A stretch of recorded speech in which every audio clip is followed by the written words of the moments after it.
And welcome back to Fox NFL Sunday. Today, Brett Favre and the Packers battle the defending champion Patriots, and both teams have real concerns. New England has lost 2 in a row, while Green Bay is extremely banged up on defense. Brett Favre, however, has had something else on his mind this week, the R word. No, not another ring, but retirement. And that's why this could be his last chance at being super. Pam Oliver has more in her. Hello, Pam. Yourself, JB. And where you guys are so silly. Let me just get that in. Where Brett Favre, his wide receivers are concerned, he's really had to start from scratch there. After the Packers let Antonio Freeman, Corey Bradford, and who am I thinking about? Billy Schrader walk. Favre was forced to break in a whole new set of guys. It's still a work in progress, but so far, the gunslinger pretty happy with his new targets. He calls them the most physically gifted set of receivers he's ever had. And in all his years in Green Bay, Brett Favre has had some notables. Sterling, Antonio, Keith Jackson, Robert Brooks, on down the line. Now he's got Terry Glenn, talented target who's checked his considerable baggage at the door. You can't say enough about what he did Monday night. I said, now that is why we brought you here. I'm very, very happy. Just the atmosphere and the things that it has allowed me to do, it has allowed me to grow in the way I wanted to grow. There's the fourth-year Packer Donald Driver, a fearless seventh-round wonder who rose through the ranks and emerged as a Favre favorite. The things that receivers are asked to do, they come natural to Terry, whereas Donald had to work to achieve those. And man, has he ever worked hard. I turned down a lot of money, but the thing was, in my case, is if I can play with a great quarterback and win a Super Bowl, that's the biggest show for me right now. Rounding out the group, a second-year guy who earned his quarterback's ire last season. But Robert Ferguson hit the books and hit the ground running this season. Rookie Javon Walker was the Packers' highest receiver drafted since Sterling Sharp in 1988. It's been a rough road for me, but I think it's a daily process for me because the year I had last year was a lot of things went on, so it's just been a daily process with me and Brett, you know. I think I'm still the fastest, though. You know, we talk about that. Yeah, right. You know, I think I can take any one of them. Terry, you guys competitive among yourselves? Very. I think each guy look at each other and we go out there and practice and try to model ourselves or find things that we can make ourselves better at. And if we go out there and we're not focused on what we have to do, then nothing's going to turn out great for us. But that's the only way you can get in this doghouse is by not playing ball. Me being the young guy of the group, you know, I feed off of their adrenaline. You know, if Terry, Donald, or Robert makes a big play, I felt like I had to make a big play. Being on the receiving end of a Favre bullet is something these guys hope will last a good long time. He brings out the best in them. A few broken fingers seems a small price to pay. He throws it pretty hard, you know, and looking at Driver's fingers, you know, he got a couple broken fingers. Sorry, I apologize. No love, but it's the middle finger. I'm just getting started. I apologize. I mean, it's not what I'm trying to do. Excuse me, but it's the middle finger. I'll show you like this. That's better. Okay, I'm sorry. That's pretty ugly. Yeah, you got some ugly hands. I've played with a lot of guys, broke a lot of fingers, done all that stuff, but just when these young guys come in and think, he can't throw it, I just have to wake them up a little bit, give them a little eye-opener. The Patriots well aware of Favre's eye-opening ability. Safety lawyer Malloy told us that it's really important for the guys in the secondary to stay disciplined today, not leave their zones too early because of Favre's tendencies to perhaps throw the ball into coverage. But also, JB, Malloy has emphasized that as far as the Terry Glenn factor goes, he cannot be their primary concern. Of course, they want to stop him, but so far, Brett Favre has done a great job spreading that ball around, and receivers have been responding quite nicely. That's it from here. Back to you. Hey, Pam, and segueing from the Terry Glenn factor, you know Andy Rooney sends his love as well, right? Oh. No, that's true. Go ahead, Jimmy. Hey, Terry. I like that look, Pam. Terry, visualize this. Pam and Jillian in a cat fight. Oh. Speaking of a fight today, Howie, Green Bay at New England. New England's banged up defense. It could be an ugly day. New England's defense is right now battered and confused. They can't figure out what they want to stop. There's 11 holes in the dike, and they have 10 fingers. Kansas City pounds them for over 200 yards. San Diego pounds them for over 200 yards. Last week, they decided, hey, we're going to buckle it up. We're going to play the run. We're going to stop the run. They hold Ricky Williams to 2.9 a carry. but they hold the ball for almost 40 minutes and wear them out in the second half. Wear them out. This is a team right now that needs to find themselves on offense and on defense. Hey, Howie, they got wore out on the other side of the ball as well. They tried to run the ball to start the ball game and got stuffed. So this week, they'll go right back. They're going to be spreading them all over the field. They're going to be throwing it down the field. They got a soggy field. That'll hurt the pass rush. And they're going up against the Green Bay defense. Got 4 new starters and a bunch of secondary guys limping around. They'll throw the ball at least 50 times a day. I don't get this coaching stuff. Let me give you an idea. You remember this guy up in Minnesota that got the head coaching job at Baltimore, Brian Billick. Now, this guy goes in there. He's a so-called offensive guru. And all of a sudden, they don't do so hot, and they lose their quarterbacks. The poor little Trent Dilfer quarterback them, so they have to run the football and play great defense. And Lord, behold, what happened? They won themselves a Super Bowl. Then this guy up in New England, what's Belichick. Yeah, he coaches these guys last year in New England. They run the football, and what? Play great defense. And what they do, people? Won them a Super Bowl. Amen. Hey, wake up. You're throwing the ball twice as many times as you're running it. What's his name again? Belichick. Belichick. Get back to doing what won you a Super Bowl. These people are crazy. I'm going to lose my mind. His offensive line's not good enough to knock anybody off the ball. Well, Jimmy, they didn't get same bunch they had last year. All that trash running. As we segue, let me tell you, that's a case of linear, I need a pill of some kind. thinking. You're The obviously Cowboys tried a risky fake field goal last week, and let's just say it didn't work out too well. Jimmy Johnson hits the Fox field to show you when you run the fake and when you don't. And then we'll hear from another smart coach, the Redskins' Steve Spurrier. He's bright enough to know that Patrick Ramsey, the rookie out of Tulane, is his. Microsoft, providing software to help businesses be more agile. In Week 5, the Chiefs' Priest Holmes demonstrated why he's one of the premier running backs in the NFL as he caught Trent Green's pass for the winning touchdown. Inside the 10 to the 5, he dives, touchdown, Kansas City. Jets linebacker number 51, James Darling. And this rain has hit this area for several days, and the field has not been covered. In fact, yesterday, the New England Revolution played a soccer match here, and as a result of their tie, will play in the Major League Soccer Championship game. But the field appears to be in good shape. Bill Belichick, who feels his team has to come up big in every area, is not satisfied with anything the Patriots have shown the last 2 weeks. And Mike Sherman, who grew up and was born in Norwood, just 7 miles from this stadium, coming back home as the Patriots will get the ball first. Ryan Longwell kicking off, and Patrick Pass will keep it in the end zone for the touchback. So we can expect a lot of slippery moments in this game. Tom Brady leading the Patriots, and it is another patchwork offensive line as Stephen Neal is starting at right guard for Joe Andretti. And Druzy, the former Packer, Antoine Smith, Deion Branch, the exciting rookie, is starting, but we will see Troy Brown at wide receiver. Christian Fourier is the tight end.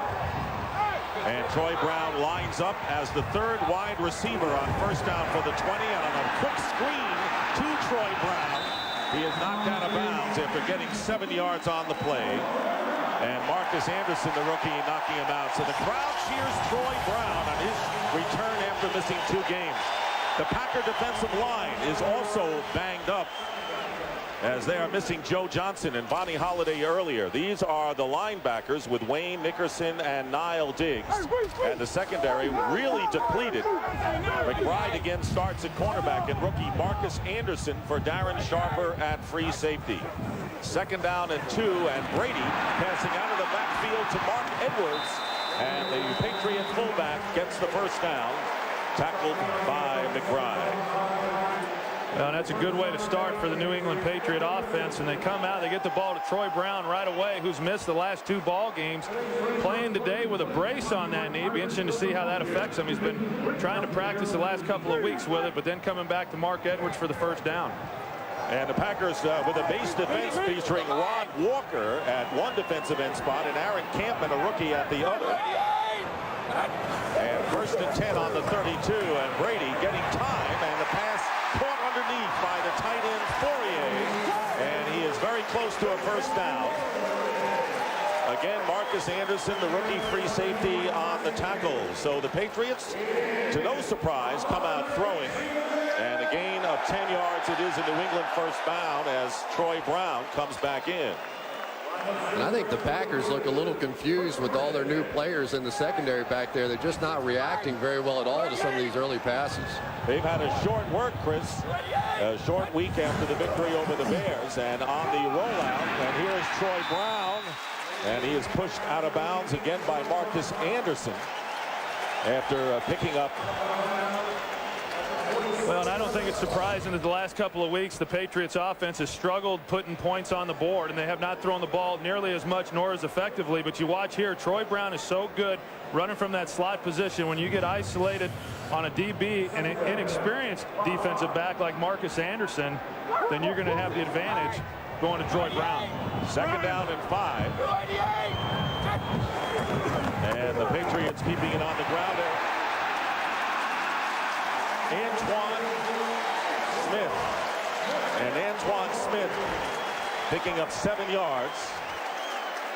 You know, Dick, that's the first time in the ball game we've seen Green Bay go to their nickel defense, and why not? They've been getting passed on every single play. And then that time they come right back with Antoine Smith running right up the middle. Anytime you get that extra small guy in the field, you need to just pound it right at him. And young defensive backs. And Todd McBride, who was forced to start when Mike McKenzie couldn't go last week. First down in Green Bay territory, and the handoff to Kevin Falk. And Falk picking up a couple of yards on first down. Packer defense has not really played well at all this year. And now facing a team that has good balance, if Smith can run, they get 2 yards. Well, and they're really struggling in the sense that they're having a hard time now getting pressure on the quarterback because of the injuries that they had. Really, the only true pass rusher that they have is Kabir Baji-Biamila, who just came into the ball game at the defensive end position. Normally, he aligns on the right-hand side on that last play. He aligned on the left side over Kenyatta Jones. Second down and 8. Biamila on the sideline right now, but they spread him out with 4 wide receivers, now 5 for Brady, and an empty backfield, and going deep down the sideline, and the ball is intercepted by Brian Westbrook, who is signed and came to practice this Wednesday. The former highly touted Detroit Lion cornerback, who is dropped by the Dallas Cowboys, comes in and makes an impact play. Yeah, he just came in, but he is an experienced corner. And right here, the ball needed to be thrown on the inside for David Patton to have an opportunity to catch that. Brian Westbrook playing his outside shoulder, and that's where Tom Brady elected to throw the football. And a nice play by Brian Westbrook, and that's got to give him confidence coming in here and playing for his first game with the Green Bay Packers. And let's talk about why Westbrook was released from the Cowboys. They signed him to $1 million contract. He wasn't everything they expected from him, and just in a financial sense, couldn't afford to keep him. 2 tight ends on first down on the 7-yard line, and Ahman Green crossing the 10-yard line. Green coming off a 107-yard effort on the ground against the Bears. Packers offensive line, Earl Dotson had some migraine problem during the week, and that is their group, which may be the healthiest they've been in some weeks. Green, of course, is the workhorse. Terry Glenn and Donald Driver, the receivers. In fact, Glenn was named the captain today by Mike Sherman. So Brett Favre continues with the milestones, and second down, chased by Willie McGinnis, and he throws short to Terry Glenn, and he is close to the first down yardage. So Glenn gets to touch the ball early. The Patriot defensive unit, and you can hear the boos with Glenn's name mentioned. The rookie Jarvis Green again starts for Anthony Pleasant at defensive end. Vrabel, Bruschi, and Pfeiffer are the linebackers, and a very impressive secondary. Number 1 against the pass in the league. Smith, Law, Malloy, and Jones. So Willie McGinnis remains in the game on 3rd and 1. And here's Green, first down as he crosses the 20-yard line. So the Packers getting the ball on the turnover. The interception by Westbrook get him Favre some room as Green picks up 5. one of the great things about Ahman Green, and I don't know that people around the league and fans realize what a power running back this guy is. He watches Walter Payton films, and he said the thing that he loves about Walter Payton was he didn't allow people to hit him. He hit those guys, and that's the style he has. Favre looking one way, can't find a receiver, and finds one. The tight end Bubba Franks underneath. And Mike Vrabel on the tackle, a pickup of 6. Well, and Brett Favre, he's really developed a relationship with Donald Driver already this early in the season. He's looking for him here. The safety actually is the one who takes it away. He has to come back out, Brett, and this is what makes Brett Favre so special. He's able to take a play where there really was nothing there, move around in the pocket, still deliver and get a completion. Anytime you have number 4, as Chris said at the outset, you got a chance regardless of the myriad of injuries the rest of this team may be suffering. Driver going in motion. The handoff is to Green, and Green will be short of the first down by a yard as he is stopped at the 30-yard line. So Brett Favre, so far this year, those are his numbers, celebrating his 33rd birthday on Thursday. And you know, the guy was in our meeting last night, and wow, we talked about everything with him, and he was talking about the time he had the tendonitis, and people were questioning what it was. And he said, well, you know, I made it such a big deal, but really I just spent too much time with the weed whacker that week. Down in Mississippi, and the inside handoff to Ahman Green, and a first down. So Favre, with the wet weather, keeping the ball on the ground. Green getting a lot of work, picking up 3 yards, and it's a Packer first down. Yeah, and in talking with Ahman Green last night, he said that he can usually tell what kind of game it's going to be for him running the football just based on the first few carries that he has, and it doesn't necessarily mean that it's got to be big gains. And the 2 runs that he's had so far in this game have been for first downs. I've got to believe that he feels good about that, and he's got to feel good about what's going to happen here over the course of this ball game. Packers started at the 7. They're on their own 33-yard line, and again they go to Green, and Green dives forward and picks up nearly 5 yards on the play, give him 6 in all. So the ball control efforts by the Packers in a scoreless game with under 8 minutes to go in the first. You know, it's really surprising for me to see this Patriots team struggling the way that they are against the run. Now, I know they've faced some pretty good backs in the last few weeks. Priest Holmes gouged them pretty good, LaDainian Tomlinson, Ricky Williams. But this is a team that really was fantastic against the run and overall on defense last year, and so for whatever reason, just struggling right now. 2nd and 5. Franks going in motion to the right, and the pass thrown over the head of the intended receiver, Terry Glenn. And right now, for a game break, let's go to Los Angeles and James Brown. Hey, Dick, I know Troy and Chris will appreciate this. First row start for Joey Harrington of the Lions. Play action, throws a strong safety. A wide-open Michael Ricks, 41-yard strike. Lions on top of the Vikings in Minneapolis, 7-0. Back to Dick Stockton, Troy Aikman, Chris Collinsworth, and Pam Oliver. I tell you what, the first thing that they did really well there in Detroit was get Joey Harrington out on the field and winning that ball game 2 weeks ago, getting off to a great start in a tough place to play in Minneapolis. 3rd down and 5, and Green going in motion to the right, but Favre looking the other way, and Donald Driver will be tackled, and it was Ty Law who came up to make the big defensive play and will force Green Bay to punt. Well, they've really struggled. New England defensively last week has had problems getting off the field in 3rd down conversions. Right there, one-on-one matchup with Ty Law and Donald Driver. Ty Law does a nice job of making the play in the tackle and not allowing him to get the first down. One we may want to keep our eye on, that time when Ahman Green went in motion, the linebacker Roman Pfeiffer came out with him. That's probably a matchup I'm sure those coaches are saying we can take advantage of. Kevin Falk is back deep for Josh Bidwell's kick, and it's a booming punt by Bidwell. Falk inside the 15, and a flag is down. Our first penalty of the game. And Falk is stopped before he gets to his 20 by Torrance Marshall and Marcus Wilkins. And the referee who worked last year's Super Bowl involving the Patriots and the Rams, Bernie Kukar, is our chief man today.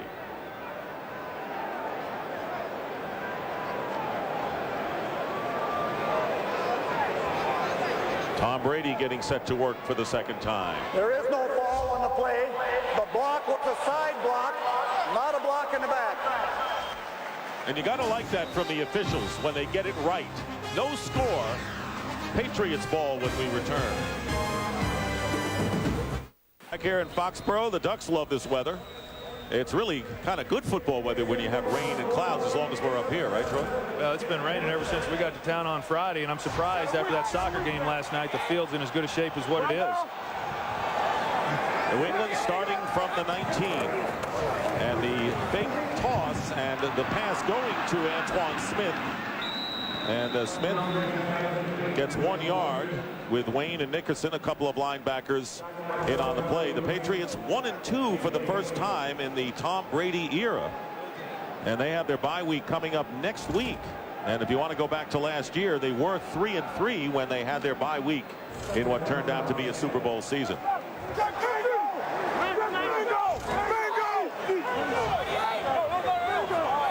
Second down. And the Packers are in the Patriot backfield as Bajabiamila has a quick hello for Tom Brady.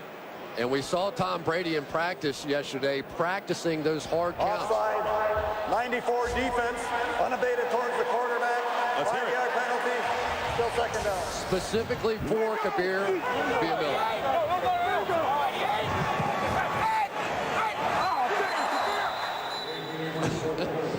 I'll paraphrase. He said, "Oh, dang, Kabir." Somebody, and I would imagine that probably wasn't a Patriot. Second down and 5 following the penalty, and the pitch going to Antoine Smith, turning the corner, and Smith getting a first down. He's looking to get on track again after picking up only 14 yards in 9 carries against the Dolphins. He gets 11 on that play. Well, I think this is the kind of play that Antoine Smith really excels in, is when he's able to get his body moving downfield and get ahead of steam going, because he's not someone who moves really very well laterally. He doesn't have great quickness or speed, but he's got good strength and good power. 56 to mine. 33. 33. Troy Brown in as the third receiver. It's play action time, and going deep is Tom Brady, and he's trying to go to Deion Branch. And the crowd looking for a flag downfield is Todd McBride on the coverage on Branch, who has had a tremendous start to his rookie season. You know, Todd McBride, he came in last week when McKenzie went down and did a nice job. And you see here, there's a little bit of contact going down the field by both guys. McBride leaning on him and Deion Branch. And I can tell you, Deion Branch, rookie wide receiver out of Louisville, he's a tremendous talent. Really an outstanding football player. Does a lot of great things. We're going to see a lot of him today. Second and 10. They keep it on the ground to Kevin Falk. Finds an opening and a penalty flag down. Kevin Falk had a big hole. And the preliminary signal, it'll be an offside penalty against the Packers, the second defensive penalty on this possession. And they got Kabir to jump one more time. They thought they could get him at least 4 or 5 times in the game. You watched him play against Chicago. He got off the ball so quickly. If you don't change up the snap count, this guy will just take advantage of you all day long. You're going to get chewed out by the coaches probably right now, though. That's 2 in the first quarter. Don't listen to the snap count. Watch the football. You hear it about 4,000 times in the defensive line meeting. They're going to have a measurement here to see exactly how far the Patriots must go before they decide on the penalty. They are about a little less than a yard shy as the signal goes over to Bill Belichick.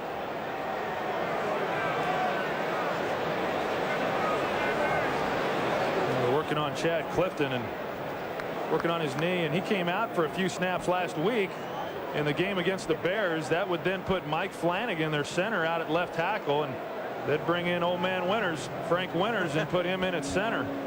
Offside, 94 defense. That penalty is declined. Second down. Plus, you already have Mark Tauscher out of the game at the right tackle position, and Earl Dotson playing there, so they may end up being as thin on their offensive line as the Patriots are. Well, no one has passed the ball to Brett Favre more than anyone. That's a good point. Winters, the center. Anyway, they declined the penalty because the Patriots are less than a yard shy, and they would rather have the distance than the down. And Tom Brady on the quarterback sneak gets the first down for New England.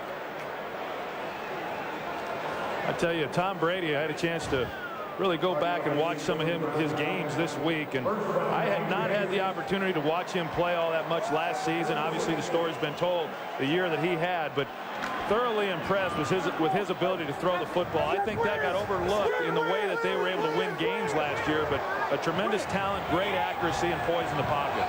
And leadership on top of that. Here is the quick wide receiver screen to Deion Branch. And Branch close to midfield. Picking up 3 yards with Gilbert Brown making the tackle. A lot of slimmed down Gilbert Brown, you might say, has been a lot more active and really having a terrific year at defensive tackle for the Packers. Yeah, we were talking with him last night, and we said, you know, we were talking about his weight loss and all that, and he said, the only thing I hate is talking to my trainer, and the first thing he wants to know is what I'm eating. I said, man's got to have a little grease in his life now. Just a little. Second down, and Mark Edwards will be stopped about 3 yards shy of the first down. And now for another game break, let's check in again with James Brown in Los Angeles. Hey, Dick, the Lions defense rising to the challenge as well. Dante Culpepper hitting his wide receiver, but it's jarred loose. Chris Claiborne, who's having an outstanding year, 3rd pick of the season, takes it in for the score. 14-0 Lions. And, hey, Chris, I'm glad you didn't mention this, Brown, when you talked about the grease. The king of grease, my buddy. He's looking good, though, JV. You're looking good. 3rd down and 5.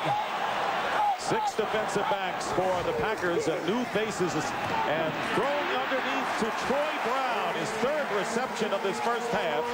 And the Patriots get a first down, picking up 6 into Packer territory to the 43. Well, we talked about it a few plays earlier, the mismatch that they have when they got Troy Brown working against Marcus Anderson. You would think in that situation, when you line Troy Brown up in the slot, one of the things that they love to do with him is allow him to run the option routes. I'd like to see him try to double him up, but instead they put Marcus Anderson on him one-on-one, and Troy Brown's going to win that more times than not. And he is the Patriots' ace 3rd down receiver. First down, and the pass out to Branch. Flag is down, and Branch is stopped short of the first down. So Todd McBride defensing Deion Branch, and a penalty flag. Bernie Kukar, and this will go against the offense. Possible offensive pass interference. Pass interference, 86 offense. 10-yard penalty, still first down. Here's a look at it here, and on the wide receiver screen, and actually if he engages with him within a yard of the line of scrimmage, that actually is a legal play. You're able to do that even though the ball has not been received. They must have viewed on that one that it was beyond that 1-yard limit. Well, I think Todd McBride had it right. I think they viewed it as holding when he got his hands outside the shoulder pads. Well, now the Patriots back in their own territory, facing a first down and 20, and out of the shotgun. The pass to Fourier, the tight end, to the 45-yard line. Pats still have a long way to go. Later today, October's magical matchups continue. 4 o'clock Eastern, 1 Pacific, Game 5 between the Twins and the Angels. And then tonight, the Cardinals and the Giants in Game 4. So a big night of baseball. The NLCS Game 4 tonight is the Cardinals won a game they had to win. Joe Buck is in San Francisco for that Game 4 tonight. 2nd down and long, and again the fade, and it's caught. Deion Branch and Todd McBride turned away from the pass, and Branch was able to make the grab and a pickup of 22. And the Patriots threaten now. This may be coming back. This may come back. Boy, I tell you what, though, what a play by Deion Branch, the AFC Rookie of the Month. And he has exploded on the scene so far this season. Here you go. This is what's up. We've got the hat off of this referee right back over here, which means that somebody stepped out of bounds, probably Deion Branch before the catch. An eligible man touching the football. He can't be the first one to touch it coming back. That's exactly right. So a little step out of bounds. Give Todd McBride a little credit. Number 83 offense. The receiver went out of bounds. Was the first to come back and touch it. 5-yard penalty. Still 2nd down. One of the things the defensive back always wants to do is force you into that sideline, and then obviously when he tried to make that sidestep to jump back to the middle on the top of your screen now, steps out and then jumps in front. Good call by the officials. And that'll nullify a 22-yard gain.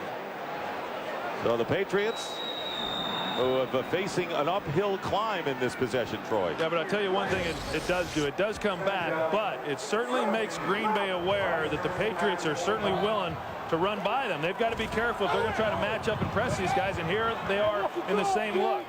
Second down, 17. Donald Hayes, the big receiver, has come in, and on the screen pass, Kevin Falk is tackled at the 40-yard line of Green Bay, picking up 9 yards. Cledius Hunt, who has had a good season for the Packers, the other tackle with Gilbert Brown downfield on the play. Well, and Hunt's done a tremendous job this year, really. He came into last season, or this season, and they did not have a sack last year, and they, even though he's a run stopper, they felt that they needed to get more of a pass rush out of him, and this year he's been outstanding. He's shown a real burst. He's got 3 sacks on the season, and you saw there the kind of effort that he's given. Third down and 8 with under a half a minute remaining in the first quarter. And they're spreading him out with the empty backfield. And here comes the pressure. And Brady trying to go to Hayes and overthrows him by a mile. Hayes seemed to stop his route. And so fourth down coming up with 14 seconds to go in the first. Donald Hayes, a new addition this year, did just come to a dead stop, and it was because Tyrone Williams had him completely blanketed. I'm almost surprised that on that third down and long that Tom Brady decided to go after Williams, who is an established corner in this league, instead of McBride. McBride was the guy the Bears picked on all week last week. Ken Walter will be kicking from his 45. Darian Gortz, you see him back there. Number 23 is deep. And a fair catch called for by Gordon. And Walter did his job. He gets a kick inside the 20. In fact, it was better than that. He got it inside the 15. Frank Winters has come in at center. Mike Flanagan moving over to left tackle. Chad Clifton is on the bench right now and has a right knee injury. Clifton suffering the burner, as you guys mentioned, last Monday night against the Bears. So yet another injury for the green and gold. Yet they're 4-1. And the handoff to Armand Green, and picks up a yard as the time runs out. And that is the end of the first quarter with the score. The Packers nothing and the Patriots nothing. The NFL on Fox will continue from Foxborough after these messages.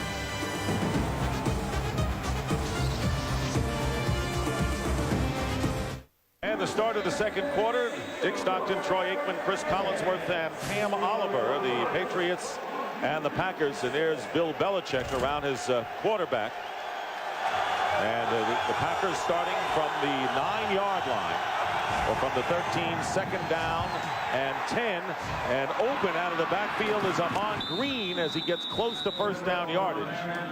And it was Ty Law trying to drive him out of bounds. So he'll be short of the first down, facing third. Well, we talked about the rain, Troy, and about the wet field. What do you notice so far about the handling of the football, if anything? Well, what surprises me is how well these quarterbacks are throwing the football. And I was watching them in warm-ups, and it just is not an issue. It does not bother them. And when you got quarterbacks that can throw the ball well in inclement weather, the advantage really is to the offense because the receivers know where they're running. Just like you're one of the great wet ball throwers of all time. Absolutely. Tongue-in-cheek, we might add. So third down and short, and Armand Green driving the middle of the line and close to the first down. Well, when you talk about why these guys are able to throw the ball so effectively, what happens is that they use more of the laces. I had problems because I didn't use hardly any of the laces at all back here in the back end half of the ball. Both Brett and Tom Brady use all of the laces with 3 and sometimes 4 fingers on it, and that makes a huge difference when you're trying to throw a wet football. Maybe this is a stupid question, but why didn't you put your fingers on the laces? I couldn't throw a spiral like that. Well, you make it sound like you couldn't throw a football. Well, Chris does. Oh, come on. He was a pretty good guy. Packers come up short, and Josh Bidwell will do the kicking, and Kevin Falk, another towering kick by Bidwell, and the Falk goes nowhere. So the Packers getting good work from their punter and their coverage teams early here in the second quarter. Still no score. On that last punt, Ty Law going to work on Robert Ferguson and maybe lulling him to sleep a little bit. Lawyer Malloy coming across, and if you can't hit the wide receivers legally and fairly on passing plays, go ahead and knock them out on the punt return. You know, I think Lawyer Malloy got confused. I think that was he thought it was an 83. He thought it was Terry Glenn out there, not Robert Ferguson. Except they never found Terry Glenn on that team. So the Patriots on their 36-yard line. Pitch to Antoine Smith, changing direction, and has Brady trying to possibly set a block in his way, and Marcus Anderson brings him down for nothing. Yeah, and Chris, you know, you were talking about the play at quarterback, and you know, you always kind of talk about playing the position is not real difficult. Well, we got a little footage here. Back, your one pass attempt back with the Bengals. You are so wrong. And it's a pick, and it was a pick. And so Chris's all-time QB rating was 0. Show me how to grip that wet football one more time, will you? 2nd and 10, and Brady going to the air and going downfield, and the Patton, the intended receiver, overthrown and covered by Todd McBride. Now check out these numbers here. 0 for 1 and 0 touchdowns, 1 interception, and a -200 rating. And that, of course, that's if you're playing college. That's college. Did I ever tell you I hold the NCAA record for the longest touchdown pass of all time? Go ahead, Dick. I think you've told us several times. You know what? You know, Chris? Doesn't count till I get to 20. I think the Bengals needed that completion against the Steelers in that game. We won't go into talk about what that meant. That was pathetic. 3rd down and 10. Patriots in a scoreless game on their 36. And the Packers trying to get in on Brady, and he gets by 1 and completes the pass to Troy Brown. Just as the Pack able to bring him down, he got rid of the ball. Niall Diggs, the linebacker, nearly got to Brady, but he completes the 14-yard pass to Troy Brown. Well, and this is a really good job by this line. Watch Kevin Falk right here, number 33, and he does a great job of helping pick up the blitz. And Niall Diggs is not able to get to Brady and bring him down. Brady does a nice job of almost fumbling the ball and regathering himself and still being able to find Troy Brown on the crossing route. I can't believe he didn't fumble that ball. Patriots to their own 49. 5 wide outs and the quick slant to Donald Hayes. And Hayes with the forward progress will get 9 yards when all is said and done. And now it's time for a game break. Let's check in again with JB in L.A. Hey, Dick, it may not be an imitation of Mike Vick, but Doug Johnson in for the injured Mike Vick. Nobody's open. He has to scramble. Great pump fake right here. He takes it at the 15 yards for the score. 7-0 Atlanta. Back to Dick, Troy, and Chris. And the quick slant the other side to Deion Branch. And a Patriot first down. And Troy, they look in rhythm for the first time today. Well, they do. And right now they're going to the no-huddle situation, which is what I thought they may do even earlier in this ball game just because of the young, inexperienced players in the secondary. And right now they're spreading them out. And this is a good group of receivers against a very young, inexperienced secondary. And it continues to rain here in Foxborough. First down. And now they go up the middle to Troy Brown. And do they ever welcome him back today, Chris? And, you know, the problem for the Green Bay Packers, they've got a young man, Todd Franz, in the ballgame that they just picked up this week. So you can't do very much in the secondary. Not only in the no huddle, you're running around in your most basic defense just trying to figure out where to play. 2nd and 6. Again, they spread them out. Flag is down. There's a penalty. And the pass caught, this time by David Patton. It would be another first down for New England pending the penalty call.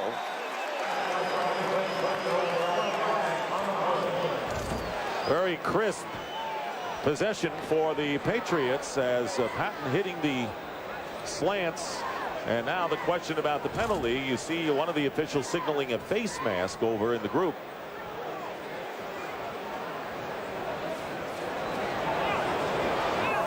And it'll go against New England and Green Bay as well. 2 penalties on the same play. One is the personal foul against the Packers. Illegal formation, offense, not enough men on the line of scrimmage. That penalty is declined. Personal foul, defense number 32, grabbing and pulling on the face mask. Half the distance to the goal, first down.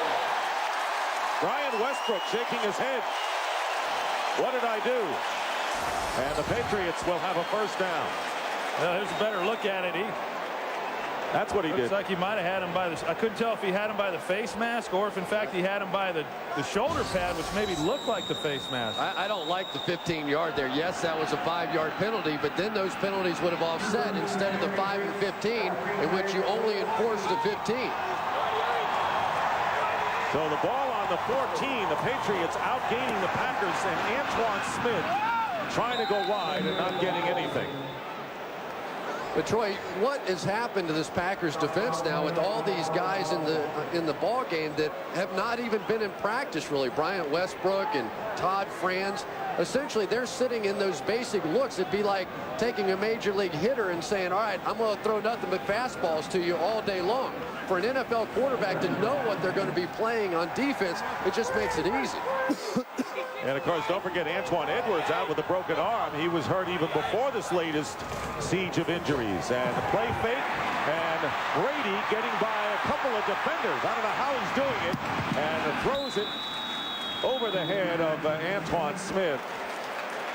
What great escapability shown by Tom Brady in this first half. Tremendous job by Tom Brady, and he definitely is not known as a very mobile quarterback, but yet he is athletic, and you don't have to be a great runner in order to be effective in the pocket. You think of Dan Marino and how he was able to avoid the rush. Tom Brady right here able to make a few moves and still be able to get around and get rid of the football and avoid the sack. Tom Brady's numbers. He has 1 interception, 13 of 18, but the Patriots threaten 3rd down and 10 on the Packers 14. Plenty of time, and gets hit as he fires it incomplete, intended for Branch. And at that time, the Packers came storming in, so he's taken a little bit of punishment back there. That was Steve Warren. So 4th down, and Adam Vinatieri will come on to try to break the scoreless tie. Yeah, and Tom Brady, he will take some hits. I mean, he saw that coming the entire way, and that's just that's the way he plays the game. He will hang in there as long as he possibly can if it means that he can allow a receiver to get open. He had an opportunity there and still took the hit. Vinatieri with a 32-yard attempt, and the kick is good. So Vinatieri, Super Bowl hero who rarely misses, giving New England the lead over the Packers.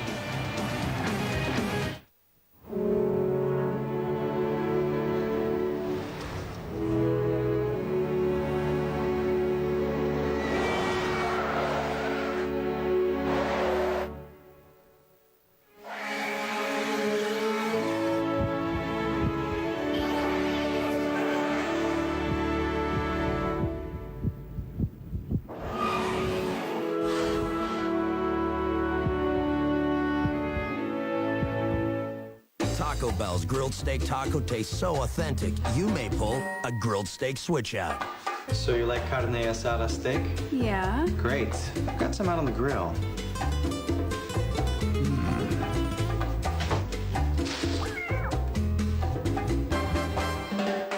The grilled steak taco. Tender slices of steak marinated in Mexican spices and grilled to perfection for a taste that's irresistible. For authentic carne asada steak, think outside the bun.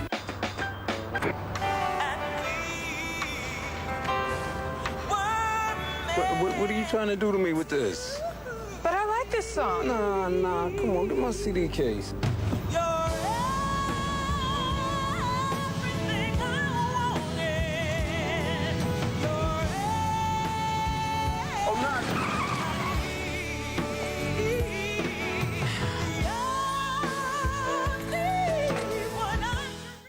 Fox NFL Sunday is brought to you by Budweiser, delivering beer at its best with the crisp, clean, and refreshing taste known only to the king of beers. By CDW, the right technology right away.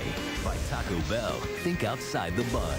And by Lexus and their passionate pursuit of perfection. So Adam Vinatieri breaks the scoreless tie, and the Patriots lead 3-0 over the Packers. There's the scoring drive, and Brady Sharp, 4 of 7. Not many long passes, but they were on the money. And Vinatieri kicking off early here in the second quarter. Javon Walker, the rookie from Florida State, returning for the Packers.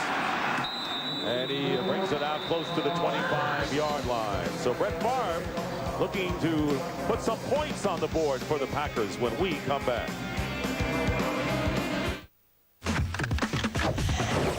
Special teams tackles tied for the NFL lead. And when you do that, you get a little bit of attention going down. There's one, and then there's 2, 3, and then one more guy's got to hit him. Boom. Okay, good job. Green Bay Packers. When you're good, you get lots of attention. Kind of a symbol of the Patriots' success last year. Overachieving, hustling players. First down and keeping it on the ground. Ahman Green.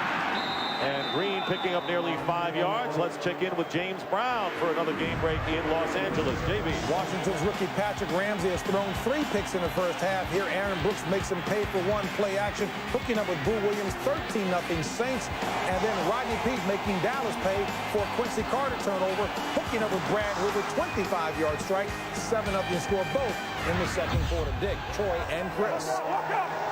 It's amazing how quarterbacks from week to week, everyone raving about Patrick Ramsey, but it's a long process. Absolutely, especially when you're a young quarterback.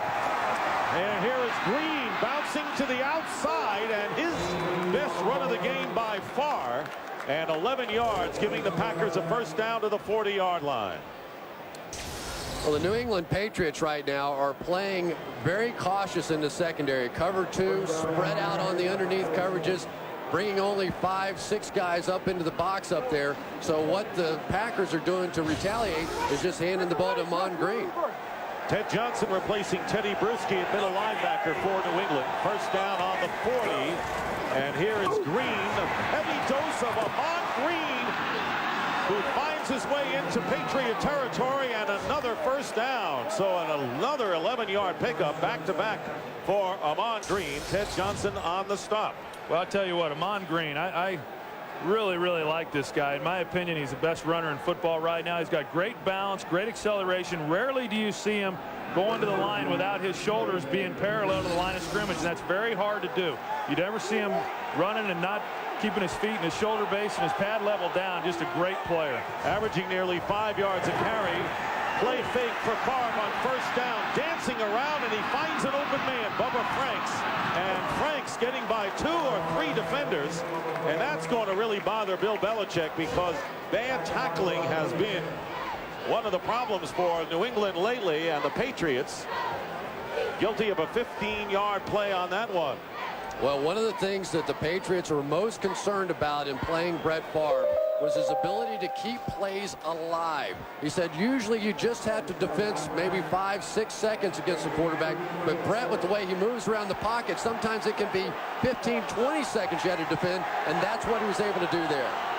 Rookie Tony Fisher in at running back, but it's a pass, and it's William Henderson who on the grab coming out of the backfield, getting 5 yards on the play. Yeah, and William Henderson, he's not a guy who carries the ball that much, but he is involved in the passing game and obviously the blocking game as well, leading for Ahman Green. But on those types of plays where they're able to just run him out on a little angle route over the middle of the ball and get him the football, they view those much like a running play. Get him the football, let him run with it, pick up 4 or 5 yards. Had his 114 consecutive game string snapped in Carolina, returned against the Bears. 2nd and 5, and up the middle goes Tony Fisher, the rookie from Notre Dame, stopped about a yard shy of the first down by the linebacker Roman Pfeiffer. And Brett Favre went back and watched the Super Bowl film of the Rams offense against this Patriots defense. And he said the one thing that I thought Kurt Warner could have taken advantage of more was just checking the ball down to Marshall Faulk. Just take those little plays. They want to drop back into the zone. They're going to give you those short dump-offs. Wouldn't be surprised to see one here. Well, this is where New England has struggled on third downs, getting them off the field. And the two tight ends, Favre gets protection, and Favre in traffic, and the pass nearly intercepted by Malloy. Brett Favre looking to go to Terry Glenn, who was sandwiched well downfield by the Patriots. Well, Brett Favre had time to throw the football. They bring Otis Smith, 45, off the backside, but the backs and line do a good job of coming out on him. And then you look at the other end of it, and there was no chance of trying to get that ball in. Brett trying to feed him one to Terry Glenn, but double teamed on that play. And inadvertent bump downfield. So Ryan Longwell will attempt a 44-yard field goal to try to tie the score.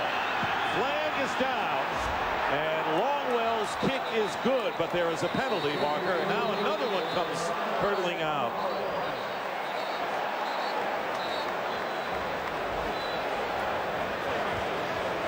Well, that could be a first down for Green Bay if it's against New England. They needed 2 yards. And now Brett Favre stays on the field. So apparently that's going to be the case, Chris, as Favre and the rest of the offensive unit comes back on. And last week on a field goal, Teddy Bruschi was called for trying to jump on the back. Everything against New England. Jumping on the back of one of his defenders. I thought it was a horrible call in the ball game, but it still was a momentum shift because they had a field goal and that gave them a first down afterwards, and the Miami Dolphins went in and scored a touchdown. So now you hear another mistake. 31 defense. That penalty is declined. Illegal use of hands. 93 defense. Hands to the face. That penalty is accepted. That's a 5-yard penalty. First down. So Richard Seymour with the big penalty, and now here is Bill Belichick, who sees his team with a 3-0 lead, poor tackling, and a bad penalty on the field goal.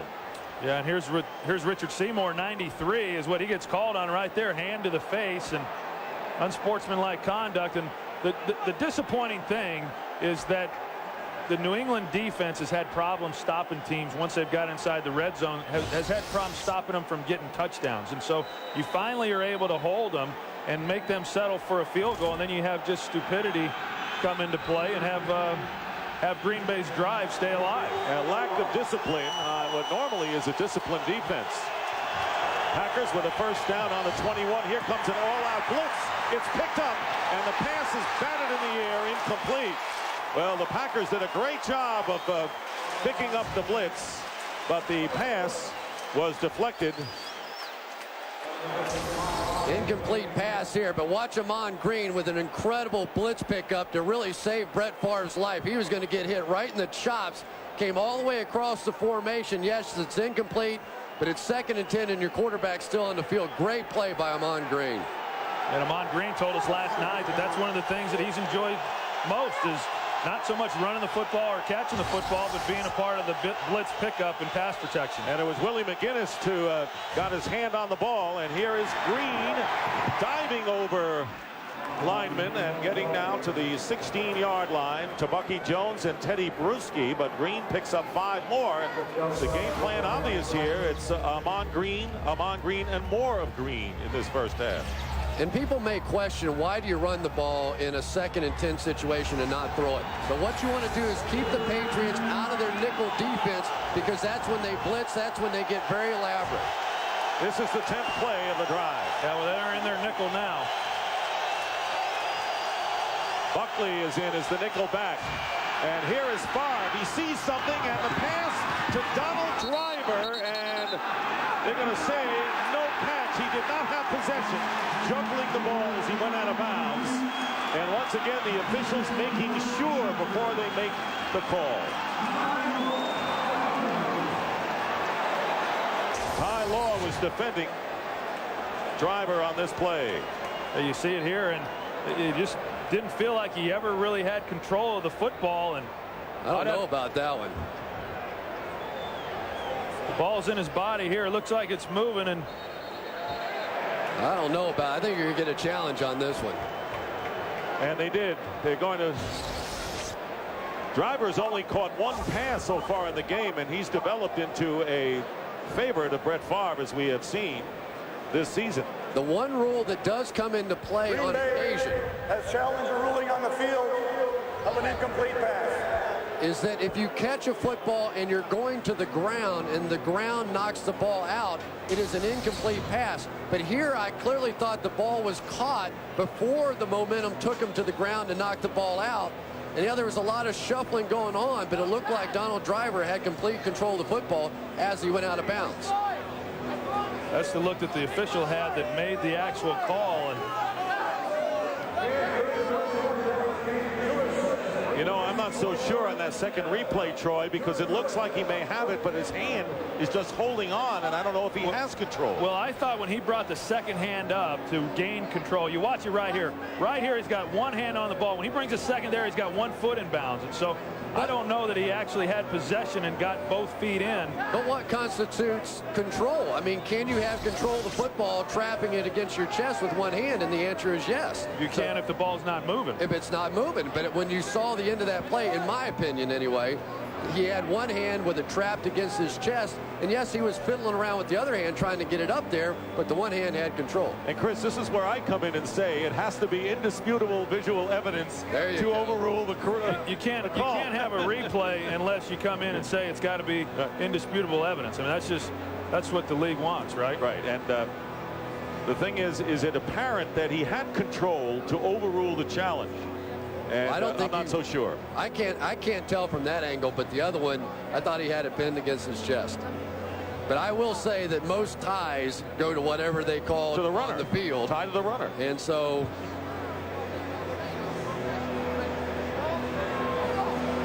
one guy's not really perturbed about it all is the quarterback. No, I think he's asking him right there, hey, did you catch it or did you not catch it? Brett's got a pretty good poker face. I don't know. He's probably I don't know if you can tell anything from that look. He's probably saying, I don't mind if you miss it the first 3 times, but catch it the 4th time, will you? He's probably saying, don't worry, we'll get him on the next play. But this is a huge play in the ball game. It's either 1st and goal for the Packers, or they have to take a shot at a field goal here. It's 4th down if it's ruled incomplete. That's true. So we had a critical penalty, and we now have a critical challenge coming on now as the 2 coaches who both attended school in New England. Southern Connecticut for Mr. Sherman, Wesleyan for Mr. Belichick.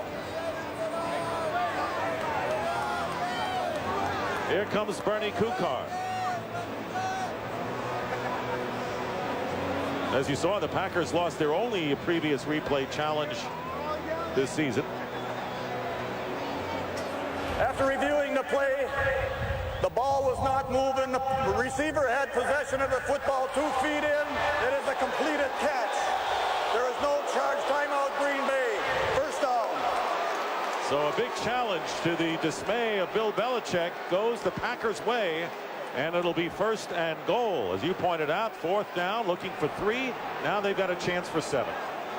Well, now it's time for New England to step up. And you know, you look at their season last year, they were the best in the league at keeping teams out of the end zone, and this year they're 31st in the league in doing that. And it's no wonder why they've given up the points they've given up when you're allowing touchdowns when teams get in the red zone. Well, this is the red area, as Bill Belichick says, the red area, as he likes to call it. 1st and goal at the 5, and here is Ahman Green, and Green edges his way to the 4-yard line and maybe the 3.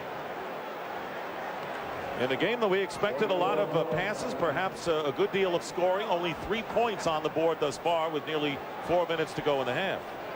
Yeah, there's a look at what we were talking about in terms of being able to keep teams out of the end zone. And you know, you look at this drive by the Green Bay Packers and what has happened, and other than that last pass that was completed, they've really gotten down in this position by running the football. And Bill Ferrario, a tackle, is eligible as a tight end. And here is Favre, fires down the middle, and it's a touchdown to William Henderson.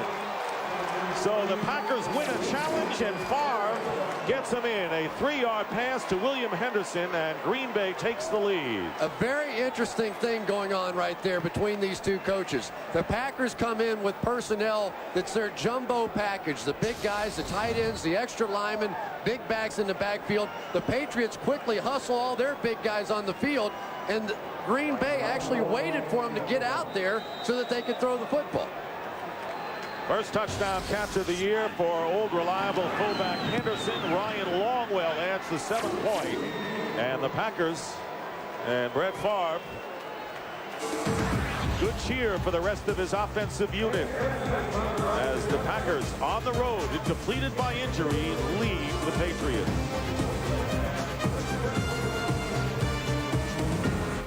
Brett Favre connecting with William Henderson, his first touchdown catch in 2 years, and the 8th different receiver to catch a scoring toss, and the hands to the face penalty against that man, Seymour.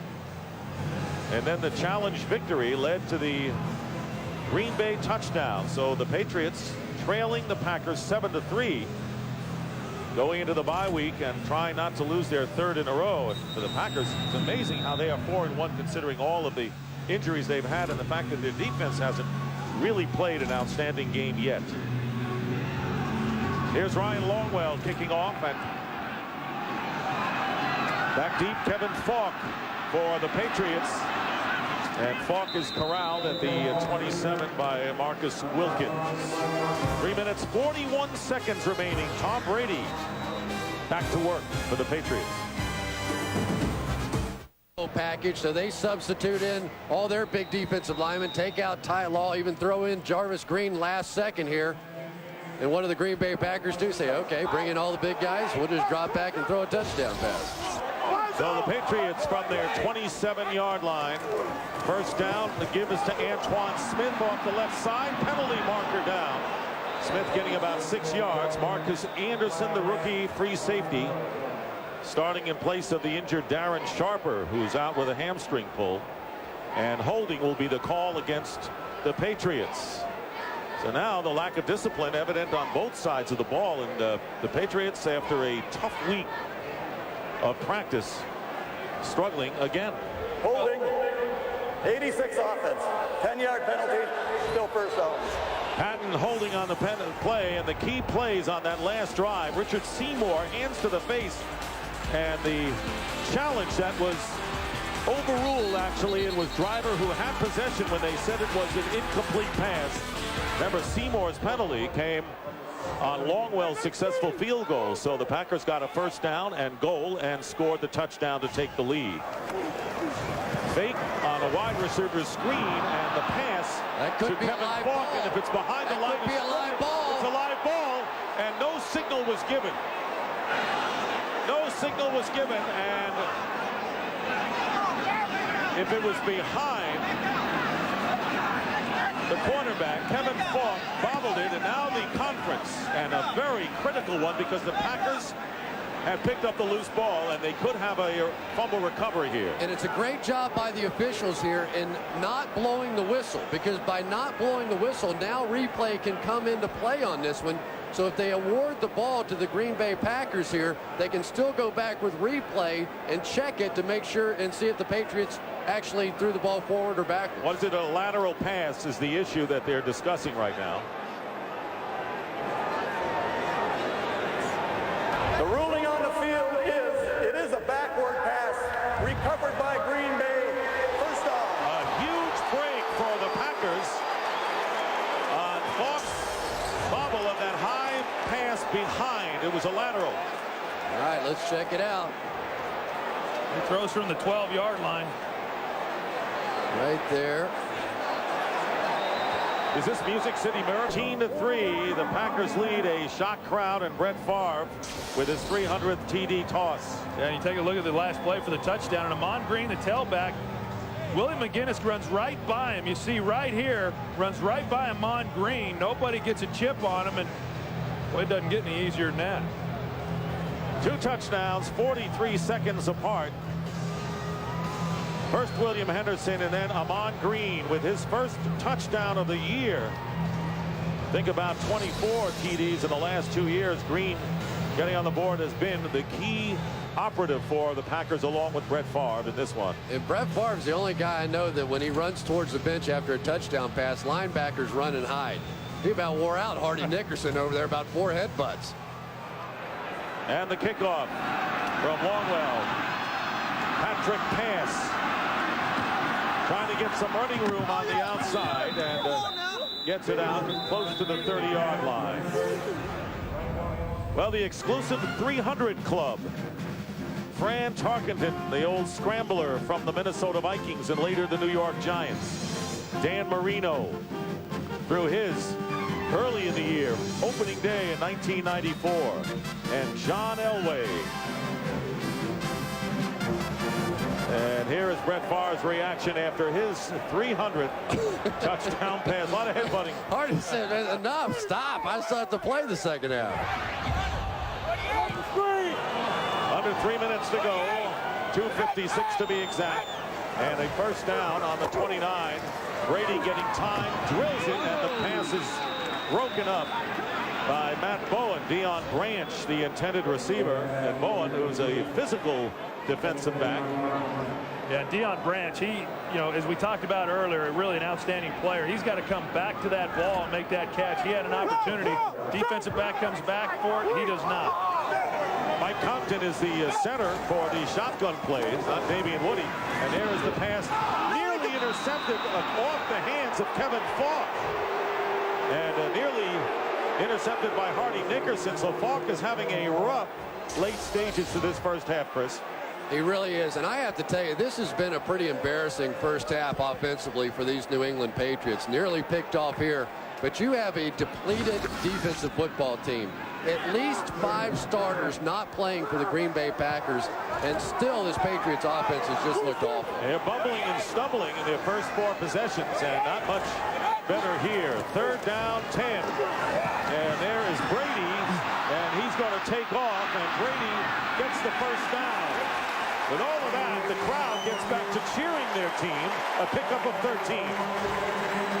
Well, Tom Brady does a great job right there of not sliding. Had he have slidden, he would have not gotten the first down. He recognized that, went in head first, picks up the first down. On the 41, and the Patriots trying to hurry it up. They have 2 timeouts remaining. And the out pass, and incomplete is the ruling. It was intended for David Patton. And Westbrook on the hit. Here's that previous play of Tom Brady when he recognizes there's pressure and he's sliding, or instead of sliding, he stays up and goes in head first and is able to pick up the first down. And that's just knowing where the chains are and what you have to do in a game situation. That's what Bill Belichick told us yesterday, was that Tom Brady does a great job of knowing situations in games. Tyrone Williams ducked when Brady came. I couldn't believe that attempted attack. 2nd down and 10. Up the middle, and a diving grab by Christian Fourier. Short of the first down by 3 yards as we wind down to our 2-minute warning. So the Green Bay Packers pulling out victories despite all their injuries, trying to hold off the Pats here in the 2nd quarter. Matchup continues next week with a Fox NFL Sunday doubleheader, beginning with America's #1 pregame show.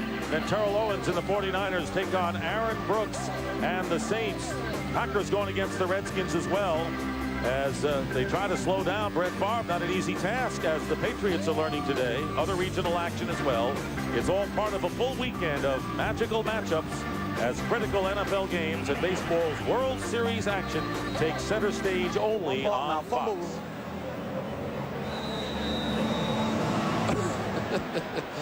Wash me? Sounds like the back of my truck. Water me. There's plenty of water out here, but right now the rain has stopped. 2 minutes remaining in the first half. 3rd down and 3 for the Patriots. And we saw Matt Light. Wow.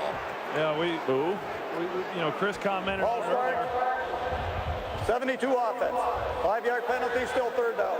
Chris commented on it earlier. This week in practice, they worked on it a bunch. The hard count, trying to get Green Bay offsides. They were able to earlier with Kabir Baji-Biamila, and that was a great job of Tom Brady using it in that situation to get a first down. Instead, it worked against him because of Matt Light. What a big difference. 3rd and 3 and 3rd down and 8. That's huge. See how Brady answers this. Good protection for Brady, and the pass is tipped. And let's see, is it intercepted? It is. The Packers get it back. Matt Bowen off the deflection by Todd McBride with the 3rd turnover committed by New England and the 2nd interception thrown by Brady. And the Packers now in business with 1:51 showing on the clock. You know, it's so interesting that the Green Bay Packers are basically using the same game plan that the Patriots used against the Rams in the Super Bowl, only rushing 3, dropping everybody else back into coverage. And Matt Bowen actually got away with a little down the field chunk there, but really nowhere to go with the football. And Todd McBride getting the tip, and Bowen with the play. Bowen's the guy, remember, replacing Antoine Edwards, but Mike Sherman really likes him back there. Packers have all 3 of their timeouts. Remember, they won a challenge, and the pass to Terry Glenn. And Glenn is brought down by Terrell Buckley, both former teammates. Well, this is when Brett Favre is really dangerous. He runs a 2-minute offense and no huddle offense as well as anybody in the league. And you just watch him, and he doesn't panic. He knows the situation. He knows how much time he's got on the clock, and he knows he's got some timeouts. 2nd and 7, and here is Ahman Green with wide open spaces off the left side. He gets the first down and goes out of bounds to stop the clock on the Patriot 49 after picking up 12.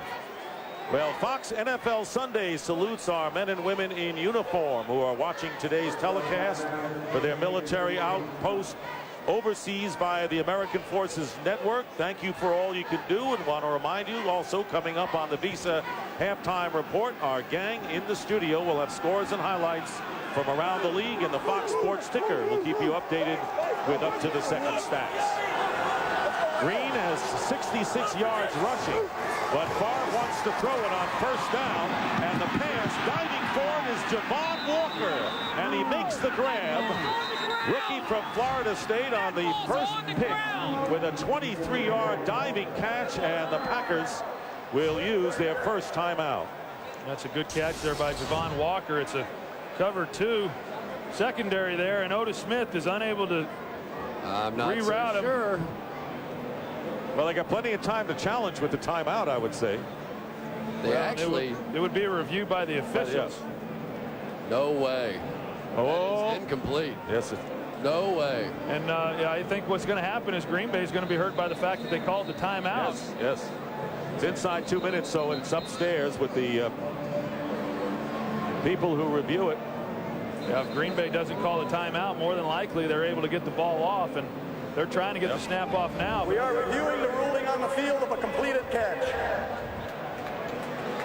Well, it's not very often that a timeout actually hurts your football team, but if they hustle up the line of scrimmage and spike the ball, as a television unit, we're not showing those replays, and so I'm not so sure that that one's going to get stalled, because as you watched it unfold on the field, it looked like a clean catch.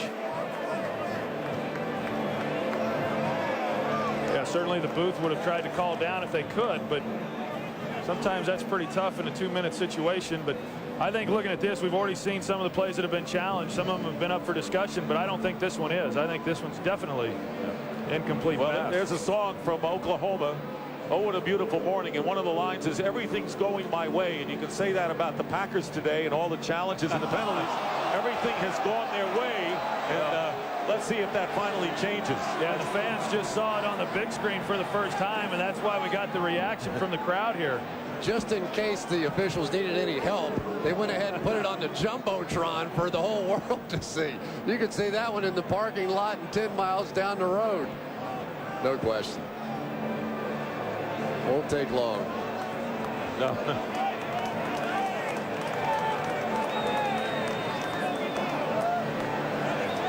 Crowd seems to know what Bernie Kukar will tell us. After reviewing the play, the ball did hit the ground. It is incomplete.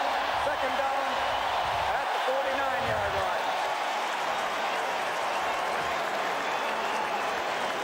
So the Packers end up using a timeout right here that they didn't really need in retrospect to use. So they have only 2 left, and the ball comes all the way back, nullifying that long pass play. 21 yards, and Mike Sherman, who has seen his team score 4 times in the final 2 minutes of the half. And I think this is where New England's defense has got to really step up. You go back to their game against Kansas City Chiefs a few weeks back, and they gave up a big touchdown drive before the end of the game and sent the game into overtime. And this isn't the end of the game, but it is the end of the half, and they've got to be able to stop teams in these situations.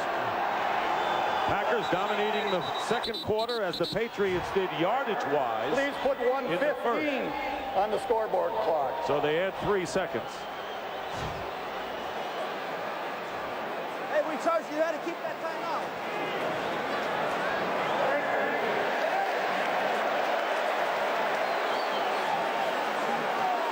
See what Brett Favre has up his sleeve on 2nd and 10 with 1:15 remaining and 2 timeouts.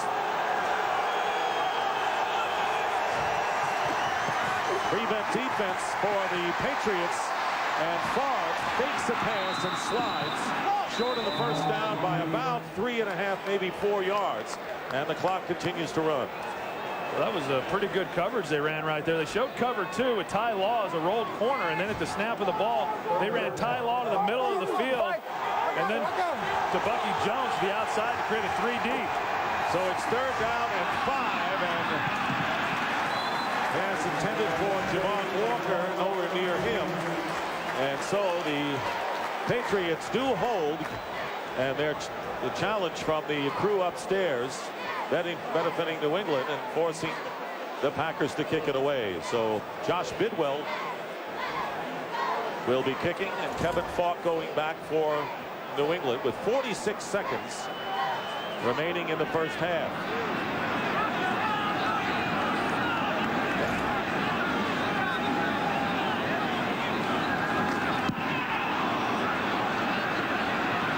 Going to let it bounce, hopefully for the Patriots into the end zone, which it does, and a touchback.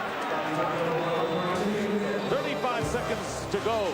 Packers with 2 late touchdowns in the second quarter with the lead. Last 2 losses, only 3 right now. What do you have in store for them with a half a minute? Well, I think right here they got 35 seconds on the clock. They've got 2 timeouts. I think you come out here on first down, you try to make a play in the passing game, get yourself, and then make a decision as to whether or not you can realistically get in a position to get points. And it looks like that's what they're going to do. 3 wide outs to the right.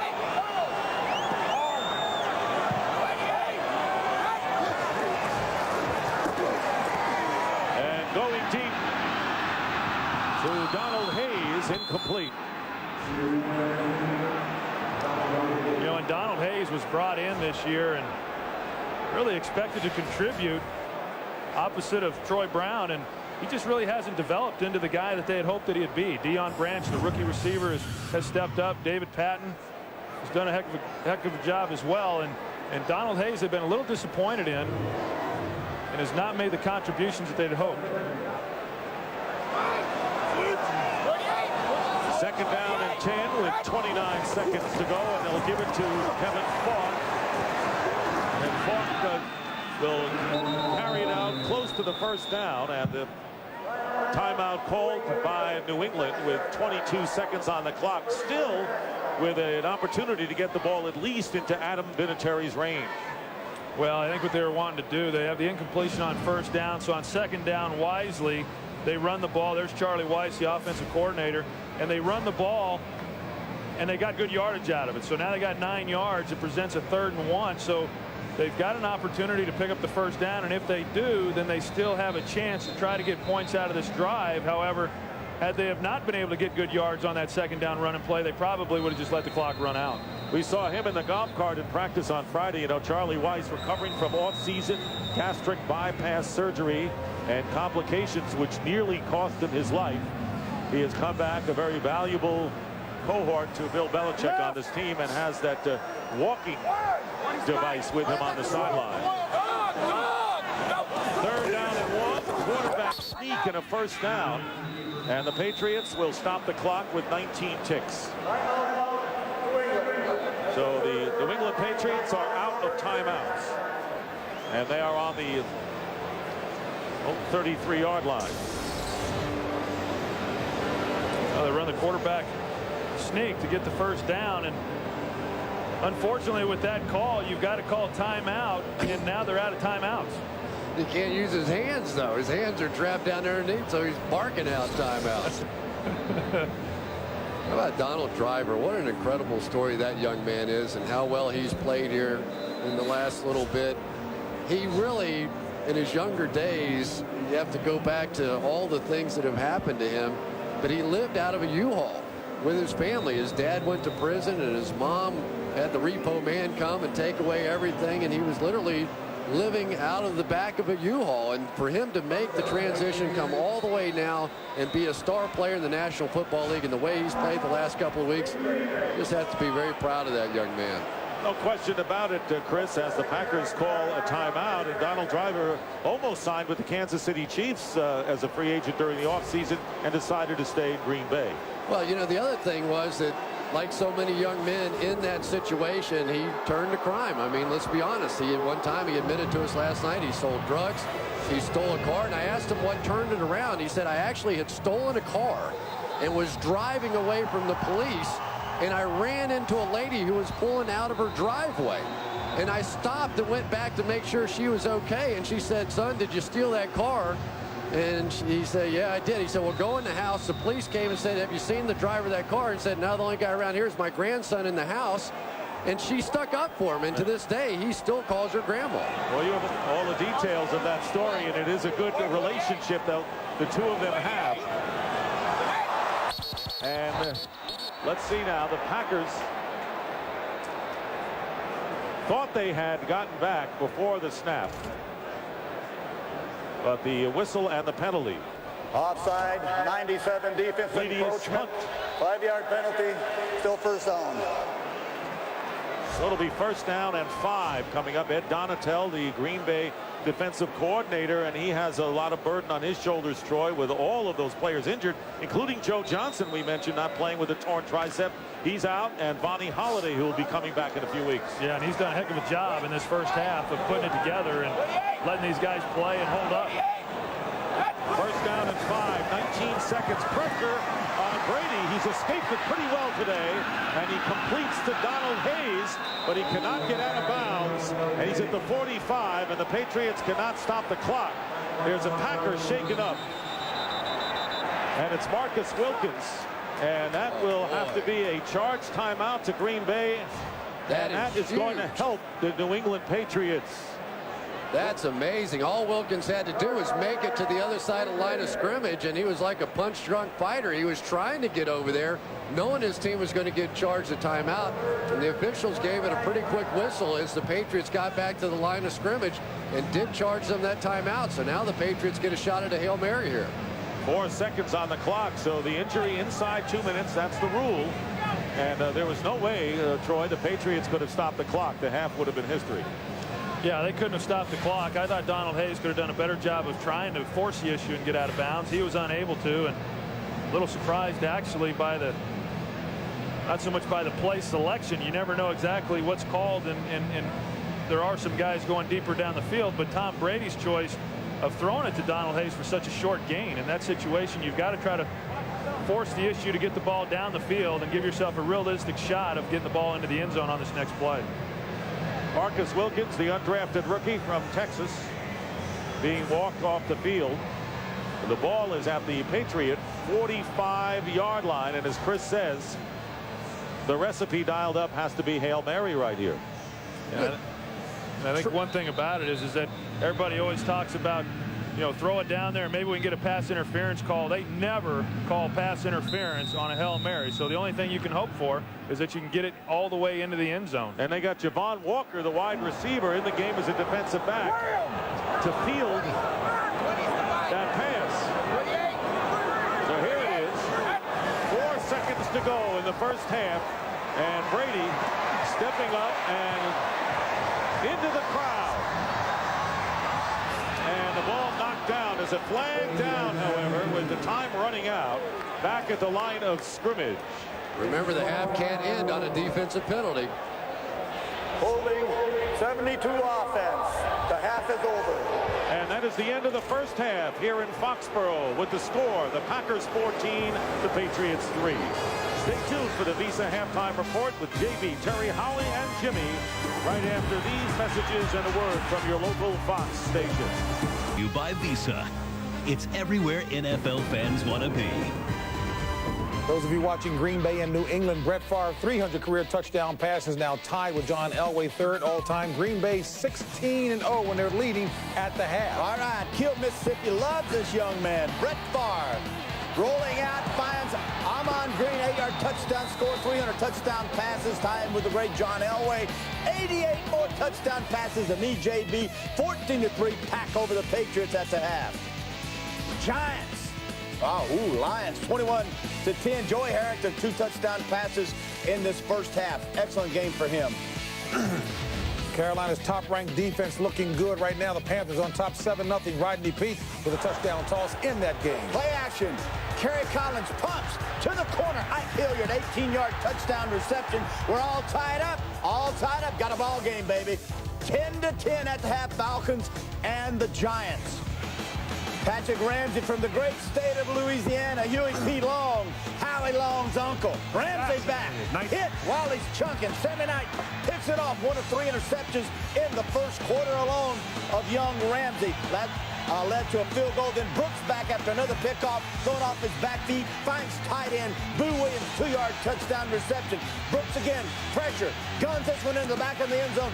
Joe Horn, a 17-yard score, 20-0 Saints. But watch out, baby. Here we go. Ifeanyi Ohalele takes it, baby. 70. That's good. I'll do it again. Ifeanyi Ohalele got a ball game. 29-21. Terry said he threw off his what? Back foot. No. You know what? Back feet. I don't know. Colts on top of the Ravens right Back there. feet. I said back feet. Yep. Browns have won 5 straight in this series. Buccaneers are on top. And Houston just 3 points away for scoring 20 for the first time this year. And the Steelers, no contest with the Bengals, 31-0. Howie, Green Bay and New England. Well, 2 plays that I think really were pivotal in the first half is on the Patriots looking like they'd thrown an incomplete pass. Subsequently was reviewed and recovered by Green Bay, ruled a lateral. That led to Brett's 300th touchdown, 88 more than you, I might add. I already said and that. When it looked as if the Patriots had held Didn't them I say to a that? field You goal did. attempt, Seymour's call Well, you for gotta legal bring it hands up to the again. face. Continuing the drive, they score again. New England turned it over 9 times the last 2.5 ball games. Thrown 26 passes in this game. They're going to hit that 50, like I said. They need to do exactly what you said, Terry. And Troy. Go back, running the ball. Troy, please take a comb to Chris's hair. Somebody tell him there's something wrong there. Jimmy has offered his hairstylist from here yes. so that Chris can get some A help. little bit of with spray. that in mind. We'll tell you that they're Struggled, and they've got the 3 turnovers, and that's been the biggest difference. And Howie, I ran a brush through Chris's hair, and it obviously didn't help much. Can you believe old porcupine head and make fun of my hair? Butch wax? Shoot. That's looking pretty good now, though. Glue that baby You can down. answer him back, Chris, and you just did. Let's take a look at the halftime numbers. Yeah, well, that's kind of what I was talking about. You look at these numbers here, and everything's pretty even until you get right here with the turnovers. And you got New England with 3, and Green Bay able to capitalize on those and get some touchdowns. And that's been the difference in this ball game. And Mike Sherman talked to us yesterday and said he'd like to get 2 turnovers. And if he was able to do that, he felt pretty good about the chances of winning this ball game. And so far, they've got 3. How about halftime, though, here in Boston? You get lobster sandwiches. I've never gotten anything other than hot dog or hamburger. You get lobster sandwiches. You're going to here. put in for Patriot games now? Oh, yeah, I like this We place. can't. We do NFC games. Bobbled by Javon Walker on the kickoff, and he stumbles his way to the 30-yard line. Right now, let's check in with Pam Oliver. Stand by. Hey, Dick. I talked to both coaches at halftime. First, Mike Sherman, who said that we've got to maintain our level of intensity. We need to run a controlled offense to get this, keep the defense off the field, given so many young players. Bill Belichick kept it simple. He said penalties and turnovers are killing us. Back to you. And that's been the problem for the Patriots the last couple of weeks, but this has been a close to the vest game. No offensive plays of 20 yards for either team. First down at the 28, Ahman Green. And Green dives forward for about 4. He gained 66 yards in the first half. Talk about the miscues, Troy. Well, there were enough of them. Right here was the interception that Brian Westbrook gets, and just not a real good throw. And this is one that Tom Brady tried forcing in there. And then obviously the one that was the penalty, which allowed them to go down, and then with the backwards lateral, and just several miscues. And the thing about it is it's just such an uncharacteristic thing of a Bill Belichick coach football team. Chad Clifton will not return. He injured his right knee, and on second down, Favre, and it's knocked down nicely on the pass intended for Terry Glenn by Terrell Buckley. And on that one right there, Brett Favre had an opportunity to get to the rookie Javon Walker running a post route against Otis Smith. You watch it right here, and he's able to get a step on him, and there's no safety help right here. Brett could have led him to the inside, and unlike last Monday night when he saw Donald Driver, he did not see Javon Walker here. And if you're wondering about the Terry Glenn return, a lot of talk before the game, but since then, Glenn has caught 2 passes for only 8 yards, and they try to go to him on the last play. So it's 3rd down and 6. Pressure on Favre, and the outplay, and a flag comes flying from deep in the secondary. Javon Walker, the intended receiver, and you can see Brett Favre signal the kicking team to get off the field. All-out blitz that time by the New England Patriots, trying to force some kind of a hot read, and they got it. Pass interference, the cornerback, 45, first down. Well, first of all, we got to get a referee to face the television cameras. They're going to make those calls. But they come on the all-out blitz, and anytime you get one-on-one coverage against Otis Smith, that's where you're going to go with the football. He's been beaten the last couple of weeks on plays, and I guess just the grab of the head, that's not much of a pass interference. Well, the line judge didn't throw the flag, and now we have a flag thrown immediately. Go back to that last play, Chris. Javon Walker, after it was incomplete, he just walked off the field onto the sideline. Usually if they think it's pass interference, they'll dispute it. He didn't at all. He didn't think there was anything wrong with the play. Encroachment, 93 defense. The 5-yard penalty, still first down. Richard Seymour. So the problems with the penalties and the fact that this has been an undisciplined Patriot team, and Seymour right in the middle of it after Longwell had kicked presumably a field goal to tie the game. Guilty of hands to the face, giving the Packers a first down and ultimately a touchdown. 1st and 5, Green Bay on the 46. Ahman Green will be short of the first down by a good 2 yards. And Richard Seymour is one of the best nose tackles in the league. I really enjoy watching him play. #1 pick out of Georgia. Very quick guy, jumps around. But he hasn't been a factor in this ball game, and I'm not so sure that he's not getting a little bit frustrated out there. You saw him chunk the hands to the face to keep that one drive alive, and he just hasn't been on his game today. Yeah, I was going to say he hasn't been a factor as far as performance, but he's definitely been a factor as far as some of the things he's done with the hands to the face, unsportsmanlike penalties. 2nd and 3, and going to his left and hitting the open receiver, Terry Glenn. And a first down, stays in bounds. And Terry Glenn, who badly wanted to do well against the Patriots and was advised by Brett Favre, said, you know, when Mike Holmgren came from Seattle to Green Bay and wanted to do well, just play within yourself today.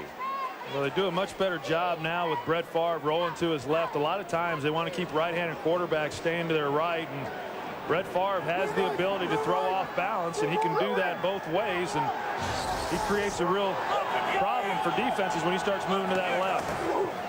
And the play fake, and Favre, and a good catch, and holding on to the ball is Ahman Green. It was hit by Matt Chatham, and a crunching tackle, but Green held onto it and gets it down to the 35. Yeah, a little quick dump off. And what did Ahman tell us last night? He said sometimes you have to BYOB. And we said, what's that? You bring your own blocker. I think you need to bring one of his own blockers there. Well, this is a critical drive for the New England Patriots. I mean, they cannot allow a team to come out and open the second half and drive the football down, especially when you're down big in the ball game already. 2nd down and 4. Play action, and the pass knocked down by Teddy Bruschi. Henderson coming out of the backfield, and Bruschi knocked it down. But you're right, Troy, and you can use play action when you've been successful running Ahman Green the way the Packers have so far. Well, the Packers have just done a heck of a job of mixing up things, running pass and play action and personnel groupings, and they've got this team really on their heels a little bit. Not so much a great play by Teddy Bruschi there as much as it was a poor throw. If Brett gets that out in front, then Henderson has a chance to catch that ball as well. 3rd and 4. Can the Patriot defense get off the field? Green. And they will. They get to the 34. This would be a long field goal attempt if the Pack goes that way, Chris. Absolutely perfect call defensively for the Patriots that time. They had both safeties coming up on this side, ran right into the draw play. Easy tackle, just one of those you make a good call at the right time. Well, and now New England stops him on 3rd down, but because of where the ball is on the 35-yard line, it's in that in-between range, and so now Packers are going for it on 4th down. And there you see the red line on the monitor. And the Patriots trying to get a timeout here. And they get it. So the red line, that's the 4th down line. That means it's more important than even a 3rd down line, which is yellow. Going for it on 4th and 3, passing up what would be a 52-yard field goal. Patriots have the people they want on the field. Favre chased by Bruschi, and the pass is caught by Javon Walker. Oh, my goodness. And you can see Favre with a clutch 4th down pass to the rookie and a 10-yard gain, and they move the sticks. I mean, that's just too good. I mean, there's only one guy I know in the National Football League makes that play. They have absolutely nothing. Walker coming across the field. He's not there. He's not there. Brett just buys time, lobs it in over the top of the defender in a perfect throw. I'm telling you, there's one guy in the NFL who makes that play. What Only touch? one. What touch? So the Packers in a 1st down on the Patriot 25. Tony Fisher, the rookie running back, giving Ahman Green a breather for the moment, picking up a couple of yards. So look at Favre, in or out of the pocket, same result it seems. Yeah, and I don't think that Brett Favre is a quarterback to where you can say, hey, we want to make him sit in the pocket, or some guys you want to do that with, but Brett, he's able to do so much. I mean, if the game requires him to sit in the pocket and be a pocket passer, he's as good as anybody at doing that. If he's got to move around, as we just saw, he can do that with the best of them. I don't know how you defend this guy. They can't get hits on him either. This is the 10th play of the drive. And Favre has time, throws it, and it is incomplete off the hands of Terry Glenn. He found Glenn open for an instant. Could not convert, so it is 4th down. And I really, 3rd down, make it. I really thought Terry Glenn blew that play. He was working against Terrell Buckley back there. Buckley missed him, trying to cut him off across the middle. And then instead of really flying across the field, he just sort of jogs here and gives Buckley a chance to catch up. Should have been a completion, should have caught it anyway. 3rd down. And 8 on the Patriot 23.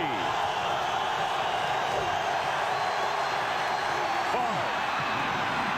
And nearly intercepted. It'll go as incomplete. They wanted to get it to Terry Glenn again, and to Bucky Jones, coming over, deflected the pass away. And now it is 4th down. And Ryan Longwell will come on. Well, and that's what Bill Belichick had said. We're going to get opportunities to make some plays. We're going to get some hands on the ball defensively. Brett Favre occasionally will give you a chance to make an interception, and you've got to take advantage of it. Right there, they're unable to with the Bucky Jones. 42-yard field goal attempt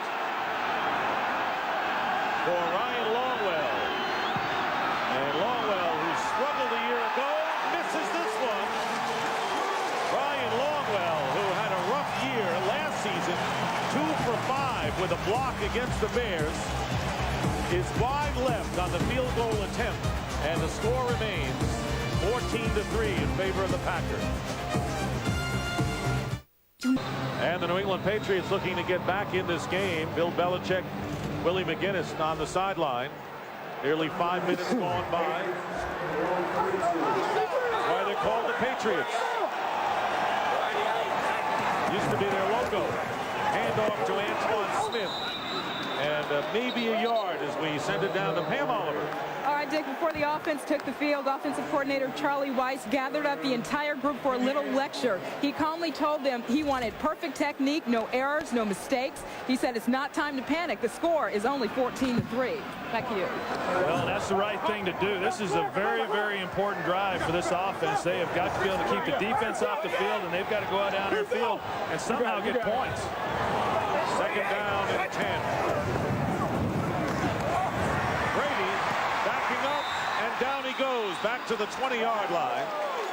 That'll be a loss of 11 yards. And Aaron Campbell, a rookie from the University of Iowa, with the first sack for either team today. That was the whole group getting pressure up there on this one, and just the whole defensive line moving back, and Campbell in there, and Cledius Hunt, and everybody, Niall Diggs, and the whole group. And Tom Brady didn't have much of a chance there, but still, having said that, when you sense pressure somehow, some way, you've got to be able to try to escape that and at least get the ball out and avoid the sack. He's had pressure even though he's only been sacked this one time. Third down and 20. Spread him out. Pressure come on by Biamila, but the pass is caught at the 40, short of the first down by Deion Branch. Well, that's just an outstanding job by Tom Brady, stepping up in the pocket. Kabir Baji-Biamila working on this left side against Matt Light. You watch him, and Matt Light does not have great feet, especially when he's working against a speed guy, and Kabir comes off the edge, and Tom Brady does a great job of stepping up. One of the things I really like about the pass rush of Biamila is the way that he gets his pads so low. You see him sometimes even fall to the ground and crawl to get a quarterback sack. Very difficult for those big tackles to get down on those big pass rushers like that when they dip the corner around. How about this Packer defense without Bonnie Holiday, Joe Johnson? 3 starters when the year began in the defensive secondary. Right now holding the Patriots to 3. Darian Gordon loses the ball. It's a free ball. And the Patriots going after it.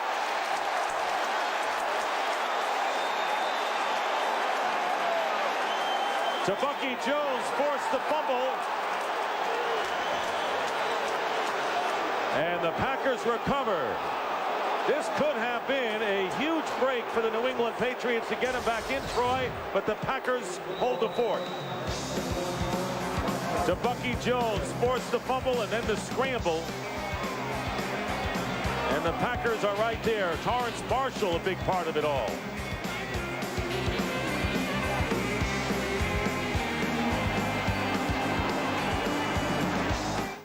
Guys are counting on.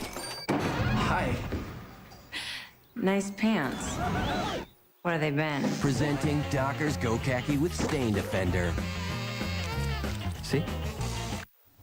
And gets the Packers out of danger. They started back on the 6th, and they pick up 9 yards.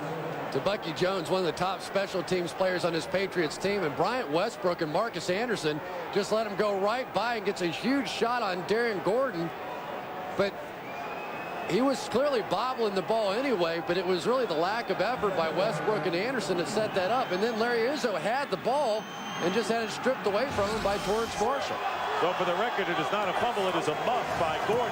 Handoff Green, and Ben Kelly coming up from the secondary to make a big defensive play after there was a 2nd down and 1, and it'll be 3rd down and a little more than 1 now for Green Bay. That was a great play, number 31 here, Ben Kelly. Watch what he does. He comes out, takes on William Henderson, spins around, has the presence, and clogs it up and makes a tackle. I'm not so sure that's what he had planned when he wheeled, but it was a nice play of getting in the lane and clogging it up. And a big defensive moment for the Patriots, and their fans are on their feet. 3rd and 2.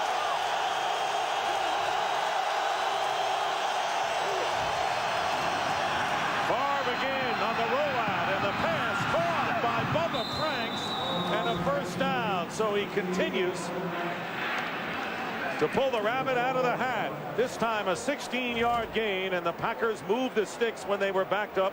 Lawyer Malloy makes the stop on the big tight end. Yeah, what Brett tell us last week, that his mother-in-law was saying that not throwing the ball enough to the tight end. You got to get the ball to your tight end. So Maybe he got the hotline coming in here. Well, he's looking for Bubba Franks the whole way, and talking last night with Brett about Bubba Franks. Bubba Franks a big target in the red zone, and he's become a bigger part of this offense in the middle of the field as well. Longest play by the Packers offense today, 16 yards. Ahman Green is going to lose a yard.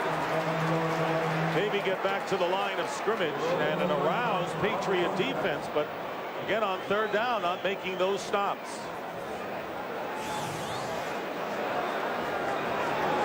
Ahman Green has made it happen today as a rusher and a passer as he's approaching the 90-yard mark, and a blocker as well on the blitz, and then a touchdown reception to give the Packers a 14-3 lead. And guys, I think Ty Law is hurting the ball game. Ben Kelly is taking his place. That's absolutely right. And there's a pass, Javon Walker, and it is nearly picked off, and a flag goes down. So Kelly defending Walker downfield, and a penalty flag down, and it will go apparently against the Patriots. They went right after Ben Kelly. It just dawned on me that Ty Law. Pass interference. 31 defense. That's the first down.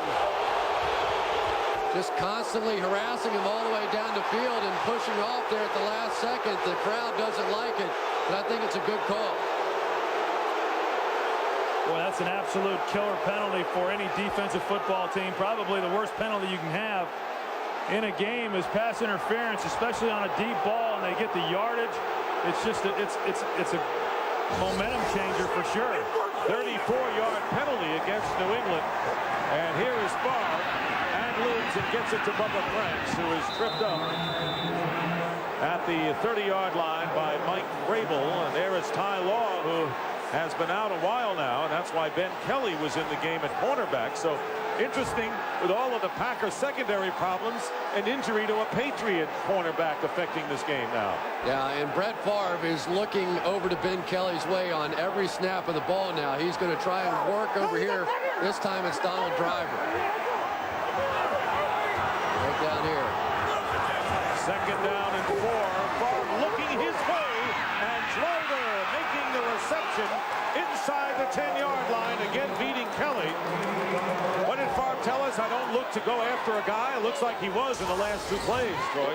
Well, they better get him some help. I mean, it's obvious, as Chris pointed out, that not only are they giving him single coverage with Ben Kelly, but he's also coming up and pressing him. Here he's pressing Donald Driver. Brett gives him a chance. Donald Driver goes up over the top, makes a nice reception, but you can't come into the ball game and expect to play man-to-man press coverage against Donald Driver, who's the hottest receiver they've got right now on their team. And why play man-to-man when you know you've got a weak spot in there like that?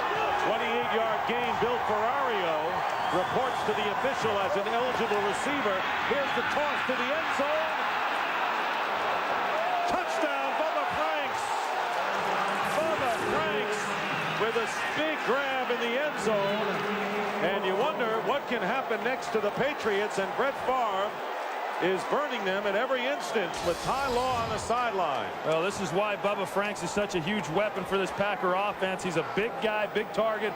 Brett loves throwing him the football down here. He's got great hands, and Brewski's on pretty good coverage, but Brett puts the ball in the only place that Bubba can bring it in, and he's able to. It was first and goal on the 2, so it winds up to be a 2-yard touchdown pass, and Ryan Longwell adds the extra point. And really, it's a shocker when you consider the Packers coming off a high Monday night and then going against a hungry Patriot team and leading 21-3.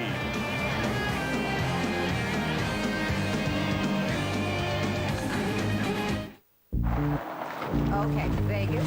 Sponsor of the NFL and official airline of Super Bowl 37. By Sam Adams Light, shockingly great taste. By Snickers, don't let hunger happen to you. And by Volkswagen, on the road of life, there are passengers and there are drivers. You consider the twists and turns in this game, and that man Brett Favre turning the screws. They started on the 6-yard line after the near coughing it up by Darian Gordon. The Patriots could not recover. Favre brought him downfield. Crucial passes to Bubba Franks, including the TD toss, his 3rd of the game. And here's Patrick Pass on the return of the kickoff. Flag is down. And another one as well. A pass pass is tackled at the 32-yard line. So Favre was 4 for 4 on the drive. 58 of the return team during the run back. 10-yard penalty, first down. At Chatham. And, you know, all the talk about Brett Favre, it's the finesse that has been making the difference today, not the fastball. The touch pass. Favre taking advantage of Ty Law's replacement, Ben Kelly, and getting the ball downfield. The pass interference call on Kelly helping things. And when you're in Boston, you don't pronounce your R's, so you've just been fived. Fived. As in habit. Right. Patriots begin from their 17.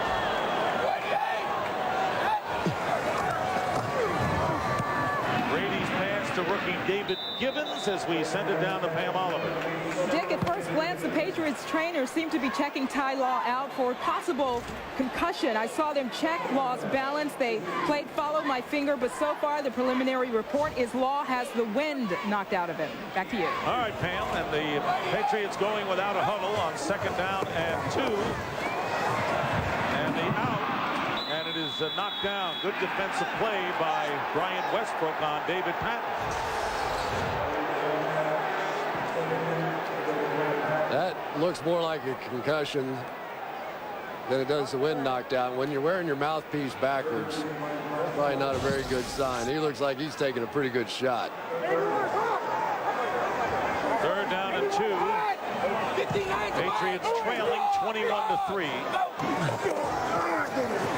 And Tom Brady with the quarterback sneak. He's done that 3 times today and getting a first down on all 3 occasions. And you know, really, the Patriots, Troy, have been running the football fairly effectively. They just had to get out of it because they were so far behind in the ball game. But I think it does beg the question, is this team getting too far away from what made them successful last year? And that's running the ball. There you see the rushing numbers, only 65 yards for the New England Patriots. They'll get yardage on the pass play. David Patton breaks a tackle, and he'll have the first down up to the 45. That's France, Todd France, who can play safety as well as cornerback. Originally a draft pick by the Detroit Lions and pressed into action with all of the Green Bay injuries in the secondary. That was the first catch today, by the way, by Patton. Picked up 13. And the play selection by New England. They have a first down to the Patriots, and Brady over the middle and over the head of Christian Fourier. Well, there's no question if you look at the New England Patriots and their skill players against what they're going against today with the Green Bay Packers, to a man and to a matchup, it would favor the New England Patriots. Yet, as we've talked about, they've been unable to take advantage of that. And why exactly?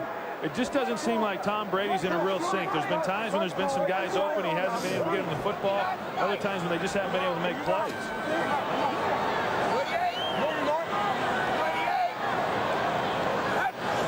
From the 45-yard line, 2nd down, and going for the deep play, and the pass knocked away by Brian Westbrook on Patton again, and a flag will go down, and the Patriots will get the advantage on this one. Westbrook, who had an interception earlier in the game, and this appears to be pass interference against Green Bay. Pass interference. England first. 32 defense. That's an automatic first down. Same exact play that Ben Kelly got called on the other side of the football field. So if you're going to call it on him, you had to call this one as well. Yeah, the hardest thing on a defensive back is when the ball is underthrown and not colliding with the wide receiver. More times than not, you are, and you're going to get that call. Pass interference every time. So the 30-yard penalty giving the Patriots a first down on the Packer 25. They need points, and they need them soon. Flag down. And this pass caught by Donald Hayes, but there is another flag. No question about it. Holding on Matt Light over here on the left tackle position.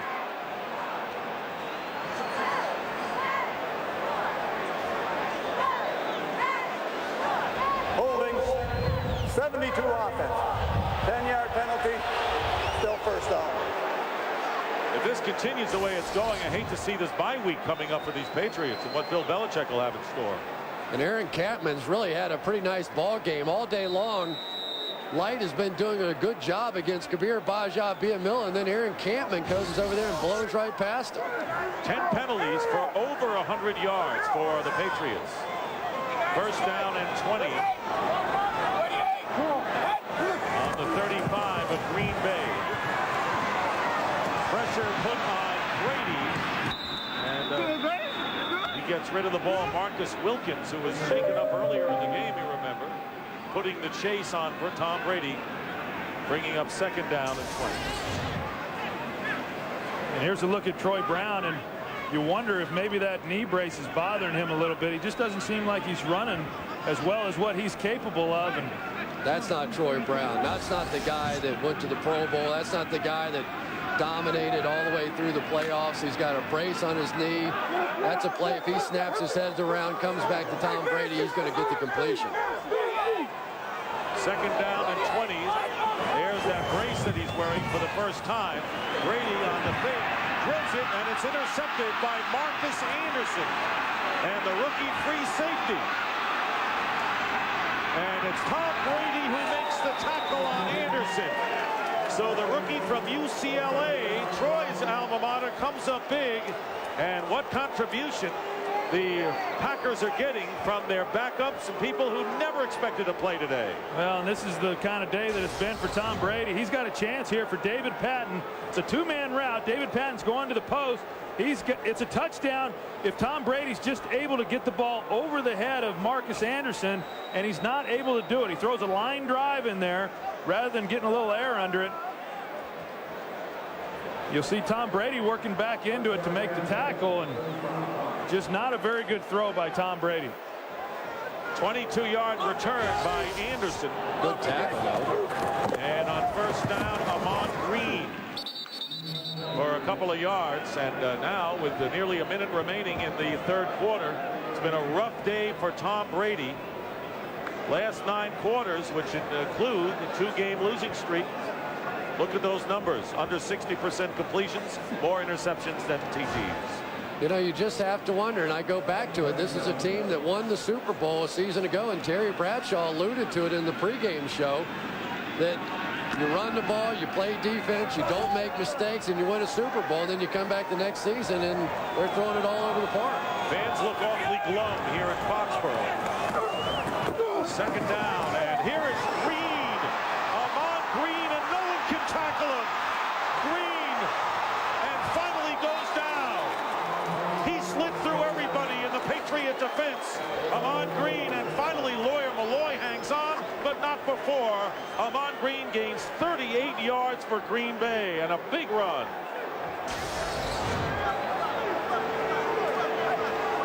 Ahman Green, you see him going through the line, and we talk about the balance and the power and the burst that he has, and he's just a hard guy to bring down. You see him trying to bring him down by a hand and an arm, and it just doesn't work. You see Robert Ferguson downfield blocking. That's usually what happens when you have a running back that's able to get those kinds of yards on a running play. And 120 yards rushing for Green, and that is the end of the third quarter, with the Packers leading the Patriots 21-3. And the NFL on Fox will continue after a word from your local Fox station.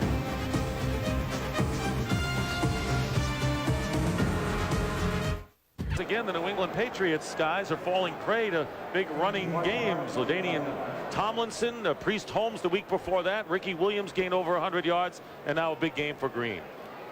You know, I know, but the focal point for me ever since Howie's making fun of my hair, I've been just trying to get it pushed back down here. I know the Patriots have problems, but when I have to turn to Jimmy Johnson for hairspray, it's just not good.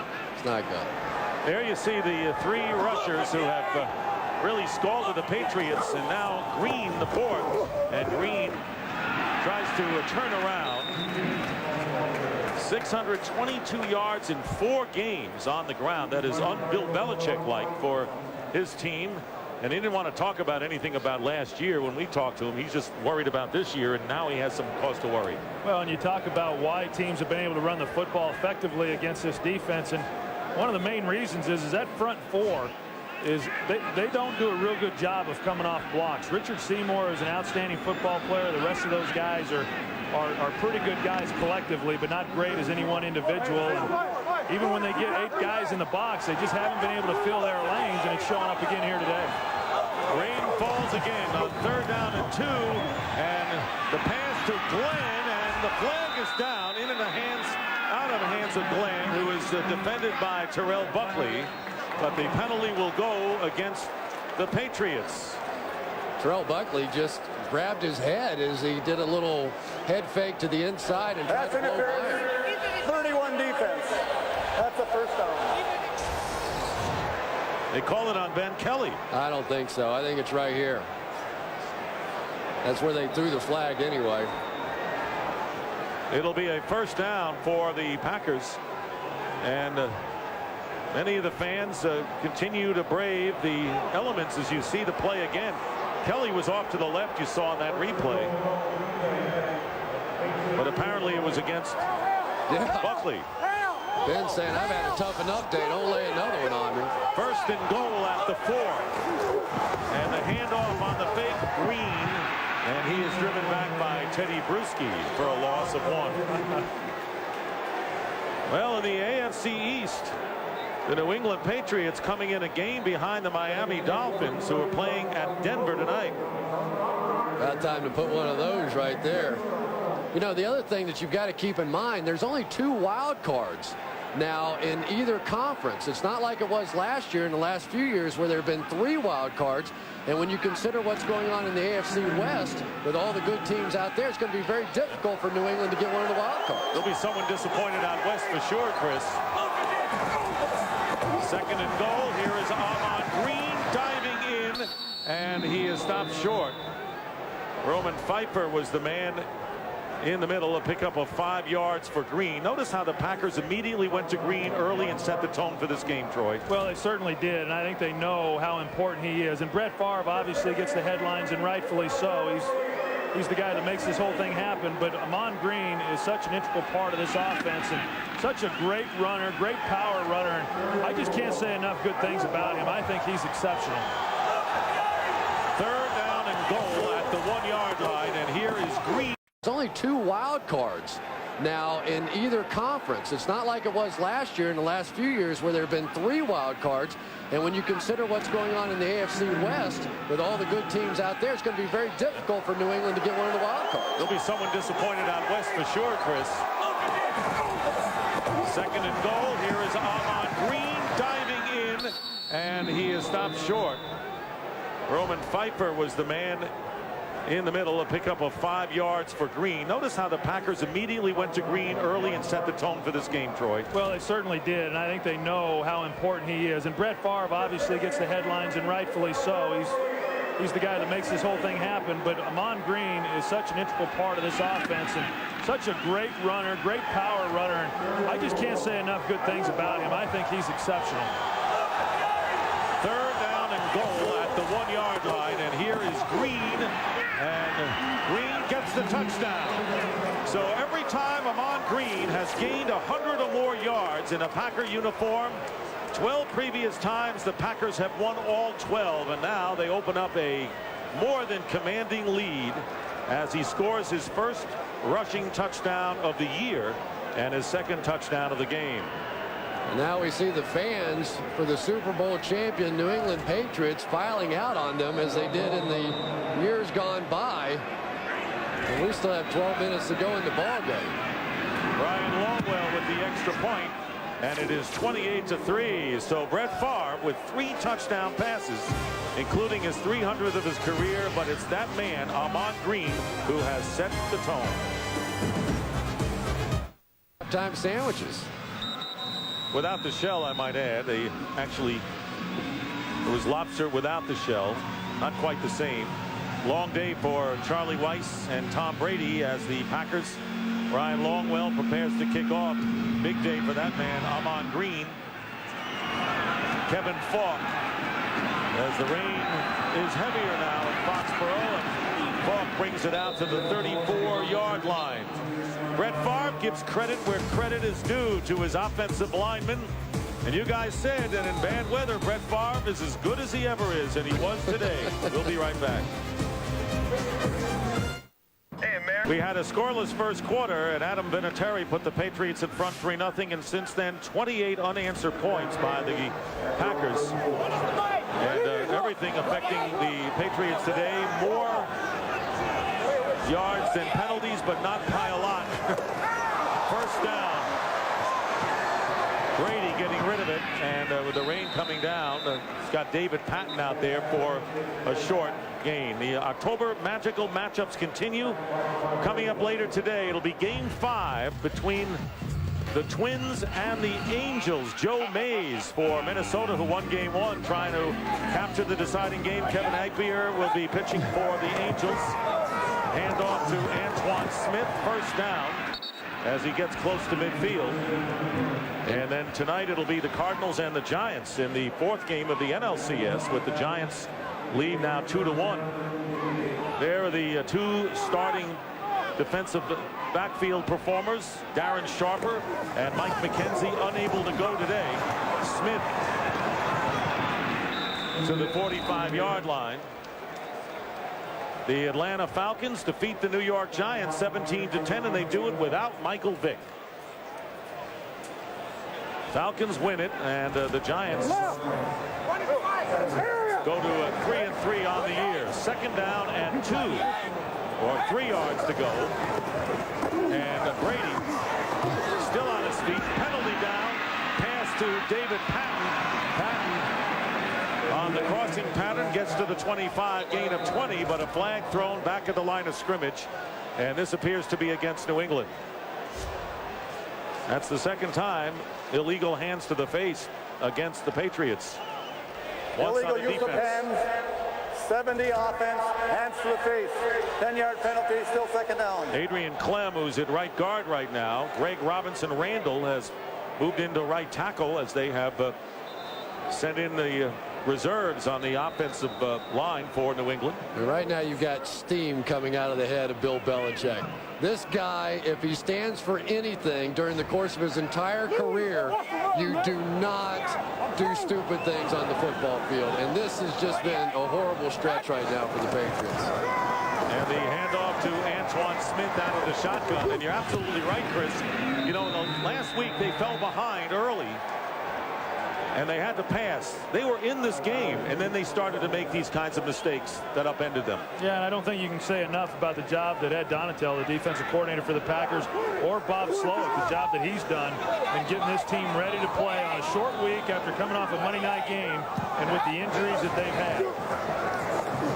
Third down, knocked away, and ultimately it was Todd McBride knocking it away from Troy Brown. And that's true, Troy, because as you look at Bob Slowick. Yeah, and I had an opportunity to talk with Ed Donatel. That's Bob Slowick, the secondary coach, and he's done an outstanding job. And Ed Donatel, I talked to him before the game and talked to him about some of these defensive backs that weren't going to be playing and what are you going to do. And he said, obviously, you'd like to have your starters in there, but hey, we'll be fine. We'll do some things, and we'll give them some problems. And I think that was a real understatement. And you have the wild card at quarterback. Brett Favre, who today threw his 300th touchdown pass of an illustrious career. Packers are going to let it bounce. And when you consider that Green Bay has a 1-6 record after they have played the Chicago Bears on a short week on the road, underscores even more what they have accomplished today. Fox NFL Sunday is brought to you by Ford. No boundaries.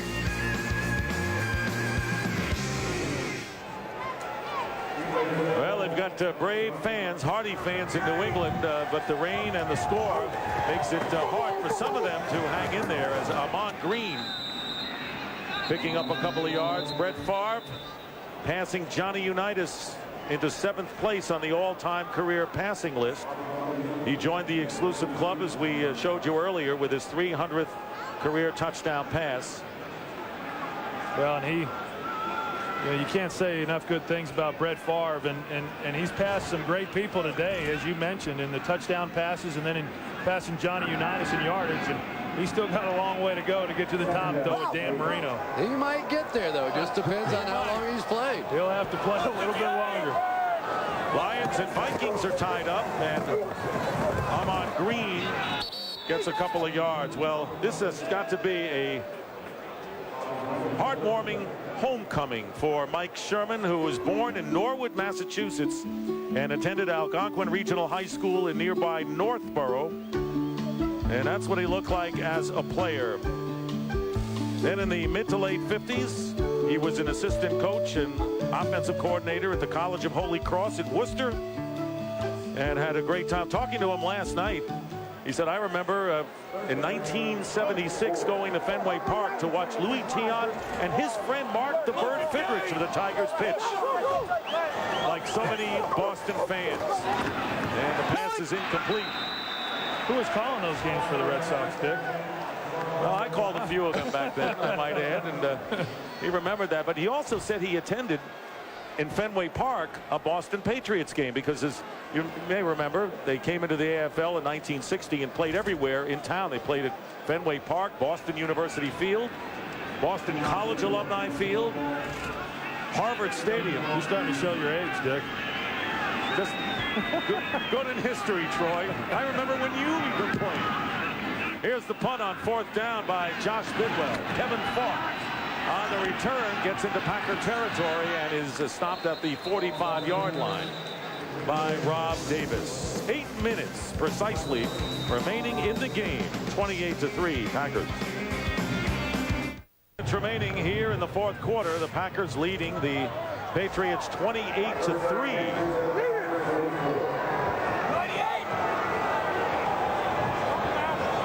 Patriots on the Packer 44. Tom Brady going underneath and dropping the pass is Antoine Smith.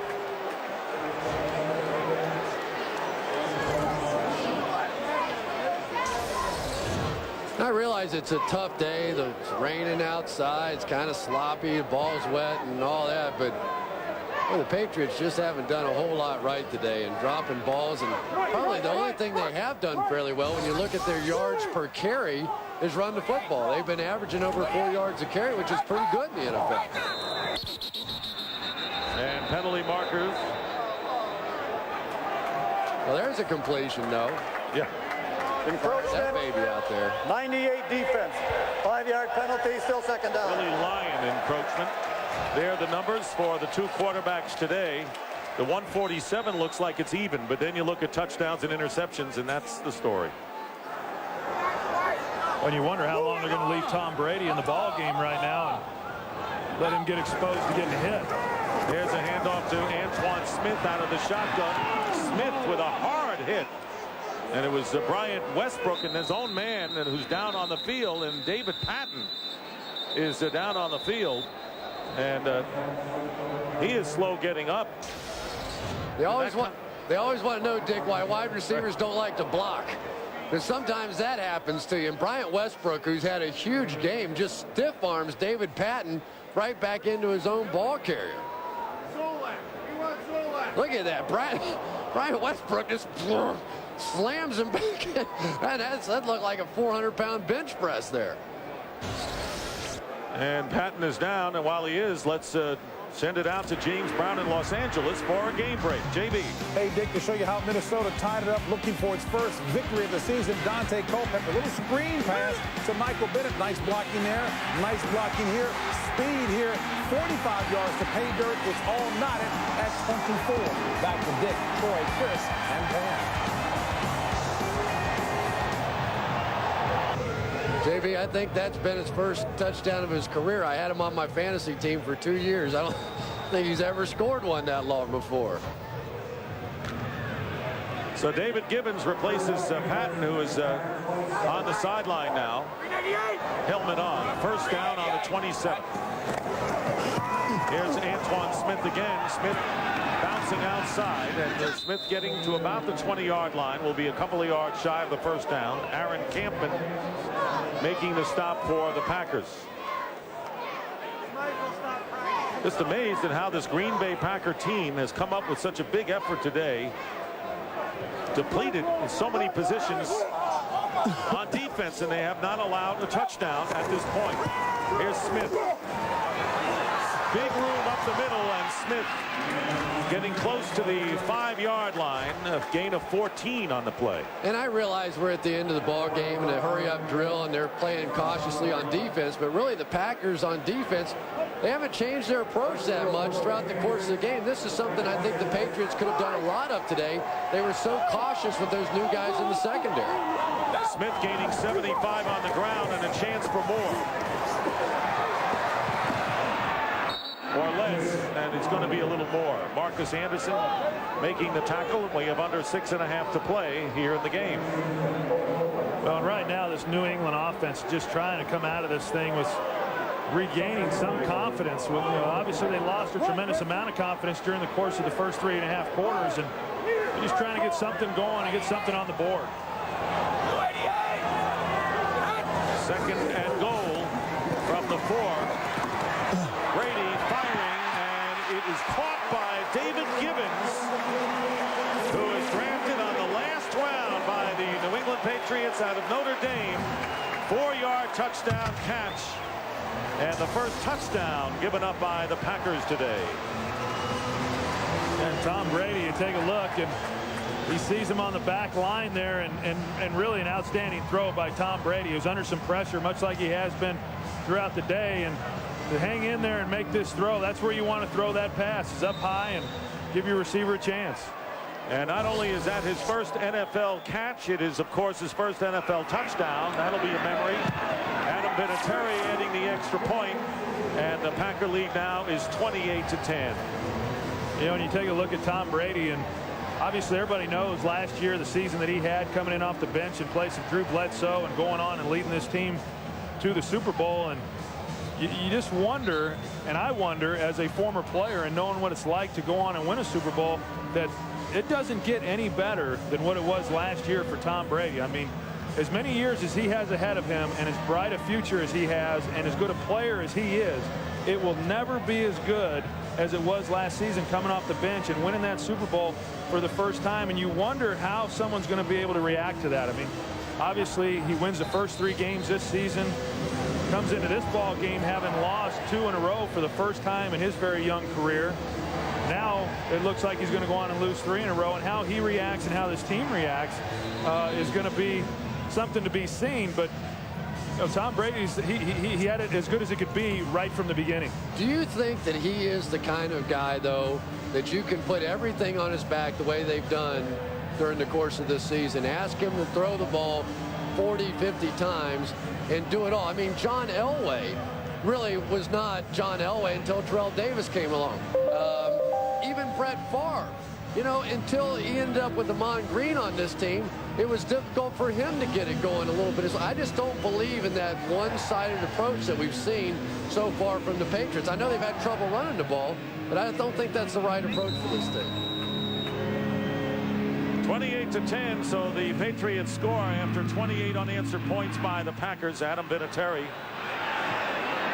kicking off, and Darian Gordon picking it up and will go out of bounds deep in his own territory. Well, it has not been a pleasant day for the Patriots, but that man and his great spirit is the reason why they have a great stadium here. Robert Kraft, the chairman and owner of the club, has a chance for hugs and kisses despite his team being down. He's so proud that he was able to build a state-of-the-art stadium here without personal seat licenses. And really, for the fan, he's giving back, he feels, to the great fans of Boston, of which he was one. Yeah, and it's really obvious how proud he is, and rightfully so, of this stadium and what he's been able to do for these fans here. And he took us on a tour Friday and showed us the stadium and showed us the boxes and everything about it. And this is as good as it gets in the National Football League right now. And these fans for the New England Patriots have Bob Kraft to thank. How many owners were once ticket-buying fans of the team that they own? Not many. Amon Green getting a couple as the Packers starting from their 6-yard line. And Green, say who's the star of the game? Well, it's always Brett Favre, especially with 3 touchdown passes and no interceptions. But Amon Green has been really the guy that has made it go today with 133 yards, a touchdown rushing, a touchdown receiving. Favre with 3 touchdowns, no mistakes, and Bubba Franks with 5 catches in a TD pass. But when we talked to Amon Green last night, what did he say? The way you attack the Patriots, go right at them. Go right at them. Not outside, go right at them. And that's what they've done. And the handoff to Green. And, of course, in this game, Terry Glenn's return, and he has not had a notable game number-wise. He has 3 catches for 19 yards, thrown off kilter a little bit there, and a pass in and out of his hands. But as Brett Favre told him, look, you may catch 10, you may catch 1, but if you walk off the field with the W, with the victory, you will have gotten the job done. And he did talk to some of his former teammates, and there you see Favre and Glenn got to be satisfied. Absolutely. I mean, it doesn't matter how he performed. If he could have played great, and if this team loses, then he would have walked off feeling disappointed. I'm sure he's a happy man right now. 3rd down and 5. Favre. And the crowd cheering. Brett Favre going down. Bobby Hamilton. And a loss of 4 yards, and he is sacked for the first time in this game. Yeah, it's off play action, and then there's Lawyer Malloy, which is what forces Brett to move back out. You never want to leave your feet as a defender like Lawyer did, but fortunately he had help from his friends coming on the backside to get Brett. Good play by Bobby Hamilton. Patriots have called a timeout. They have 1 left. And there you see the Minnesota Vikings forging in front of the Detroit Lions, 31-24. Down by 18 points. So they need 3 scores, do the Patriots, to pull off a miracle against Mike Sherman's crew with 4:20 to go. Josh Bidwell will punt from his end zone. And you know the Patriots would have liked to have gotten a piece of it, but they were kept out. Kevin Falk on the return, and he'll bring it into Packer territory to the 44-yard line. Well, we got baseball. The October magical matchups continue. Coming up, Twins and Angels, the 5th and deciding game. And the winner moves on to the World Series. The Cardinals and Giants, game 4. And the road team has won every game of that series. Joe Buck, Tim McCarver will be in San Francisco. And Tom Brenneman and Steve Lyons in this best of 7. So the series continues in both locations. And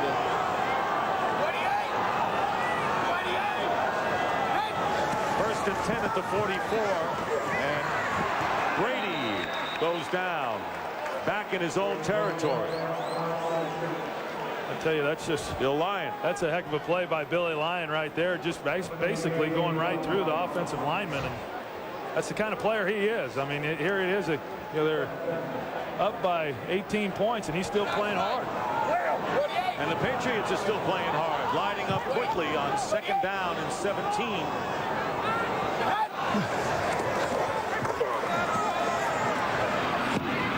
Completion to the 40-yard line. Still needing about 6 yards for the first down to David Givens.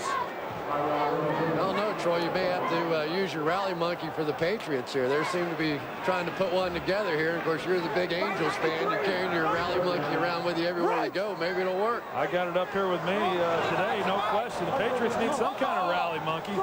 I hope we show it with you. That would be a treat for all of us. And the pass caught by Antoine Smith. Well, we talk about the rally monkey. Here he is. Troy, show the folks. Well, that's him. I mean, it's not the official monkey. I understand that. But from what I understand, a monkey's a monkey. And if it's a monkey, it's a rally monkey. And so I've got it up here in the booth. And we'll see what the Angels can do. He's falling on his back. We got to prop it up again. And the receiver was down, Deion Branch.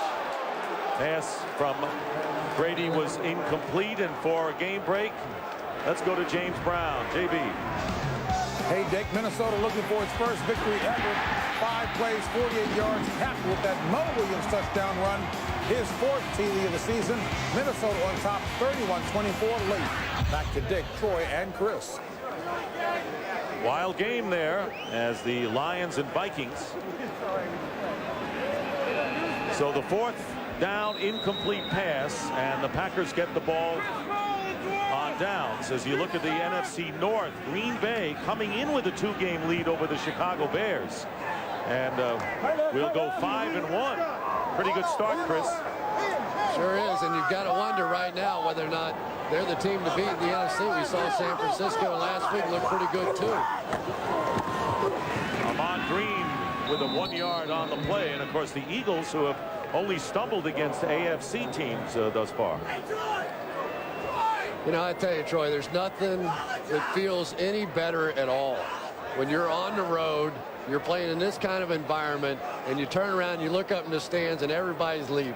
You know, it's so hard to win anywhere in the National Football League on the road. You come in and knock off the world champs like this, you feel pretty good. There's no question about that. As a player, yeah, and you're on the road, and knowing you got a great ride home. And in fact, Mike Stevepak used to talk about it all the time when we were out on the field about what it meant going home on a plane ride like that, and knowing you had a big win on the road. It's a lot of fun.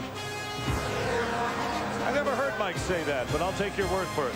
2-minute warning. We'll be right back. Fox lead the Patriots 28-10. Game 5 of the ALCS coming up next. Nothing will be decided there except who takes a 3-2 lead. And then tonight, Game 4 between the Cardinals and the Giants in the best of 7.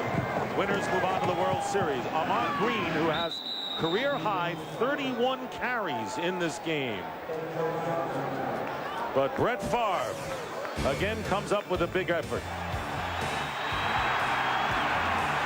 Yeah, there's just something about this guy and the passion for football that he brings. We always have meetings with the players the night before the ball games, and most of the guys are looking at their watches and they can't wait to get out of there, and they try and say as little as they possibly can. And Brett Favre will sit and talk football with you as long as you want to. I mean, literally, there are times we have to say, all right, Brett, we have to go to a meeting here. You know, it's time for you to go. He loves to sit around and talk football. He has a passion for the game, regardless of the money. He plays it because he loves it. End around to Donald Driver, and Driver gets about 4 yards. So I don't know if Mike Sherman is satisfied with this lead, Troy. No, I don't know that he is either. Chris, to follow up on what you said, I think, Brett Favre, for entertainment, mows his own grass and uses his weed eater in the offseason. He said that's how he keeps his arm in shape. He doesn't throw a lot of passes, and obviously a guy who gets entertained pretty easily. So talking to us, that must have been a real thrill for him. So now you're saying that on a comparative basis, the two things that he really likes to do is talk to us and use a weed eater, but he doesn't know which one he likes better. I understand that. Dick feels the same way. I got the feeling weed eater is number 1. And the football stuff may be 1A after all he's done. Dick, you asked me what a weed eater was after he told us about that. Yeah, I don't even know how to spell it. 4th down. No one is back for the Patriots as Josh Bidwell kicks, and finally running back is Kevin Falk. Grabs it on the 25-yard line. Well, the New England Patriots started out in high fashion this year, winning their first 3 games and scoring a lot of points. As you can see, going over the 40 mark twice, but what has happened the last 3 weeks? 37 total points. I think there was a little shock value around the league in those games. But then you get down to these games and people start to game plan and start knowing what you're doing. You're spreading them out and doing all those other things. And now all of a sudden it's not quite as big a surprise. And you're just another team that wants to go play the run and shoot offense. First down at the 25 with under a minute to go.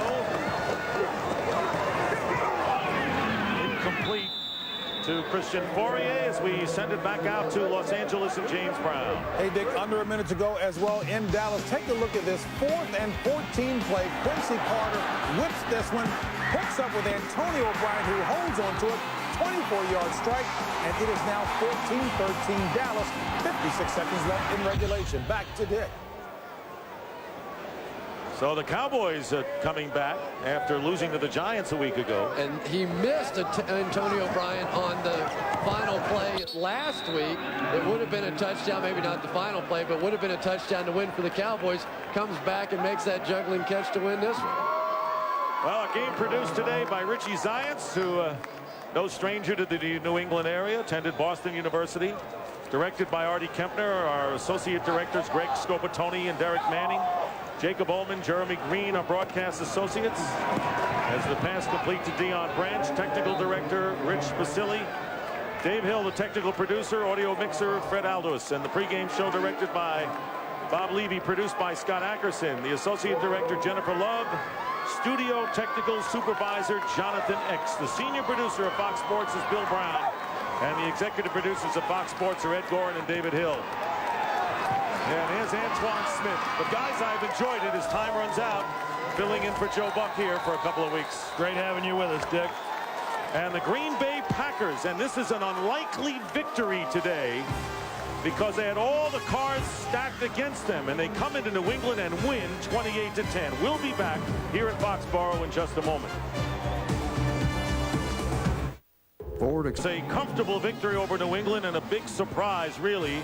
And the UPS delivering a chance for you to big screen TV to watch the big game. The leaderboard, Brett Favre, 3 touchdown passes, including his career 300. Ahman Green, a brilliant game, 2 touchdowns, and Bubba Franks, the receiver. Just log on to foxsports.com. So for Troy Aikman, Chris Collinsworth, Pam Oliver, Dick Stockton, so long from Foxborough. Right now, let's send it to our studios in Los Angeles. So long, everybody. It's the Autotrader.com Game Break, brought to you by Autotrader.com. With the most certified pre-owned vehicles, it's the ultimate automotive classified site. Torrey Hunter, all-star center fielder for the Twins, hoping to power his squad to a victory to take it back to the Metrodome. He'll be on display coming up in Game 5 of the ALCS, as will Darren Erstad, the Angels star outfielder who leads all players in postseason hits with 14, as we welcome you inside here to Studio 2A and the Autotrader.com Game Break Show. Full house here as we get set to get you caught up on what's been taking place around the National Football League. Green Bay and New England. Green Bay knocks it up 28-10. New England, 3rd straight loss. All right, Brett Favre has a big day. 3 touchdown passes on the day. Here's the one right here. This will pass out to Ahman Green, an 8-yarder that ties him with John Elway with 300 touchdown passes. Favre back again. Hooks up with Bubba Franks. Play action, lays it out over the head. Bubba Franks, beautiful catch, 2-yarder, 301st career TD pass, 3rd all-time now on the list for touchdown passes is Brett Favre. He salutes the crowd. 28-10, Green Bay on top. Big win for them today. Joey Harrington. Of the Patriots, which used to be the home of Terry Glenn, has some friends still on the team and has some new friends on his team. Brian Westbrook just signed this week by the Packers, picks off Tom Brady, and it went Foxborough. Then Brett Favre. I mean, you know, we've seen this for 10 years, but you laugh, you smile. He hits Terry Glenn.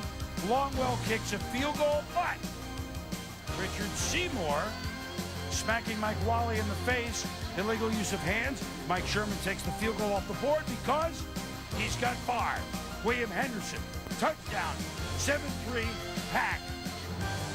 Late second. Ensuing drive. The Patriots guilty of not paying attention. It's a lateral to Kevin Falk. Live ball. It's live. And the Packers finally jump on the ball. Yeah, an obvious close call here. You can see Brady releases the ball. Falk and he look about even. The official didn't see it that way, and they didn't see enough conclusive evidence to overturn the call. How about playing the whistle? When the whistle blows, then you know it's not a ball in play. Favre to Ahman Green. Touchdown. And so the turnover. How many times have you seen Brett Favre late in the half put the dagger in you, Tom? Brett Favre is now the 4th quarterback in history to get to 300 TD passes. How about this throw? Backpedaling against his body on a 4th and 3 in the 3rd. On another drive in the 3rd. Favre. How about that throw? Backpedaling. Jeez, to Bubba Franks. He's the greatest. Brett, he's unbelievable. 21-3. And then Amon Green. Well, and Amon Green, great running, but you see a number of missed tackles by the Patriots. He gets deep in their defensive secondary, runs it down almost to the 20-yard line. Green had 136-yard rushing. The Patriots have been fired. That 12-game winning streak dating back to last year is now a 3-game losing streak for the world champion New England Patriots. Meanwhile, the Green Bay Packers are rolling. They are 5-1. But as for the champs, Coach Bill Belichick, disenchanted. I wish I had an answer to it. We've emphasized that we know that this is a bad way to play. We have no chance playing like this. And right now, we're where we are, and we obviously need a pretty good overhaul on everything because there's not much good going on out there. Well, the coach does not mince words. Once again, defensively, nobody able to step up to take charge. No impact player. As for Brett Favre, another milestone. 40,000 earlier in the week on Monday night. 300 touchdown passes and more, and counting. Brett Favre with our Sal Palantonio.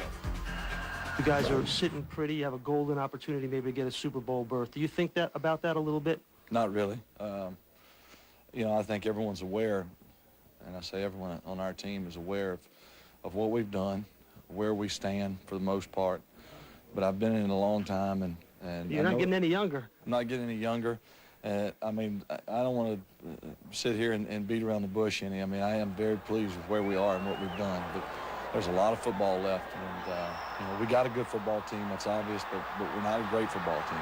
And you know, and as long as we believe that and keep working the way we've been working, and guys step up, then you know, we'll see what happens. But we definitely put ourselves in a good position. Good football team with a great quarterback, Boomer. Back to you. Yeah, I would say that's an understatement, Sal. Those throws that Brett makes, and he's still like a little kid playing a man's game, and I think as long as he brings that there, the Green Bay Packers have a 2.5-game lead in the NFC North division, and in an NFC that seems wide open. That's what they were talking. I know it's only Columbus Day, but Tommy, they're in good shape. I think we have to think about what we saw today, and we both know Brett and how much he loves playing the game of football. But today they're missing 5 defensive starters, so he knew that the game would be on his shoulders. He got some balance work from Amon Green, who ran for over 150 yards, but some of the throws, throwing off his back foot, rolling to his left, being able to throw against his body, it's the reason that Green Bay has a chance, no matter what happens to them, to get to the Super Bowl. And the New England Patriots have to figure out a way to do 2 things. Number 1, run the football. Number 2, stop the run. They haven't for a month now, and it's killing them. Now, their play on both lines is not, I mean, yes, you're close to a dominating factor. But domination, we would say so, as we go inside the numbers with 3 touchdown passes today for Brett Favre. Isn't this nice and neat? He's at 40,000 yards, and he's passed your one-time teammate and future Hall of Famer John Elway. He's now 3rd on the all-time touchdown list with 301, and we show this because, look, he's done it in how many less games than John? And that's no knock on John Elway, that's for sure. He's done it in, what, 67 less games to get... Well, Larry, the Packers' first scoring drive came in the second quarter. It had some twists and turns. Matter of fact, there was an encroachment penalty on the Patriots that the Packers accepted on 4th down that took a Ryan Longwell field goal off the board. 3 plays later, Donald Driver made a nice juggling catch on the sidelines that withstood a review. 3rd down for Green Bay, about 5 yards to go. At the New England 16 from the shotgun, receivers right and left. Snap to Favre, rushes on. Brett with time, heaves the left side. He's got Driver latching on, out of bounds at the 5-yard line of New England. He juggled it for a moment, and now the near sideline official overrules the official who made the initial call on the play and says he did not have possession going out of bounds. Well, Mike Sherman, take us through the process. How do you decide, and your coaches, how much input do you get from your coaches upstairs as to whether to challenge a call or not? If the coaches see the replay up in the booth, it certainly gives me a better perspective of the play. I did have a good view of that play, and the best test on that is Donald Driver saying, "Coach, I did in fact catch the football," and you have to be able to trust a player when he says that, and a guy like Donald Driver says he caught it. So he had no indecision, and so it was an easy challenge on my part. On the next New England drive, a strange twist once again. This time, a backward pass and an alert Green Bay defense. Fourth penalty today on the Patriots. Shotgun formation. Football back to the 17 of New England. Snap to Brady. Pump fakes right. Looks left. Sets it up to Falk, and it's through his hands. Incomplete. And boy, I tell you what, Larry, that was almost a backward pass. Almost a lateral. It might have been because the Packers are going after it. The Packers went after it. They cover it. No indication from the officials yet. Coach, that was a classic case where it was close, but two players didn't give up on the play. A lot of players around them had given up on the play on both sides of the football, but it was Marcus Anderson and Kabir Baja-Biamila that stayed with it that made that play. Well, Wayne, I don't know if they gave up on the play as much as they assumed something that they shouldn't have assumed, and they assumed that the whistle had been blown, the play was dead, it was a forward pass, incomplete. But young rookie, actually, Marcus Anderson, was the one that had the greatest sense of urgency and the greatest awareness, and he was making a beeline for that ball, and Kabir felt his presence, and he ended up diving on the football. But we should have scooped that up and scored a touchdown right there and been done with it. But fortunately, that we did become more aware than the Patriots at that point and did recover that play, which obviously resulted in a touchdown on the next play to Ahman Green. Leading 14-3 in the third quarter, the Packers extended their advantage over the New England Patriots on an impressive 94-yard drive capped by this play to the back of the end zone. First down and goal to go. More importantly for the Packers, far play action. Pump fakes once to those the left side of the end zone. Leaping attempt made. Bubba Franks, touchdown! Back line to the end zone. Bubba Franks, how did he stay in play? Mike Bubba Franks, pretty athletic play at the back line of the end zone to stay inbounds and make that touchdown reception. You know, what can you say about Bubba Franks except he just keeps getting better year after year, and he actually practice after practice, game after game. But that was vintage Bubba Franks, being productive in the red zone, but now also having 5 catches as well for the game. He's more productive in the field. I just can't say enough about what he's brought to our football team since he's been here. All right, thank you, gentlemen. Coming up, another Chalk Talk, and we'll have your questions for the coach.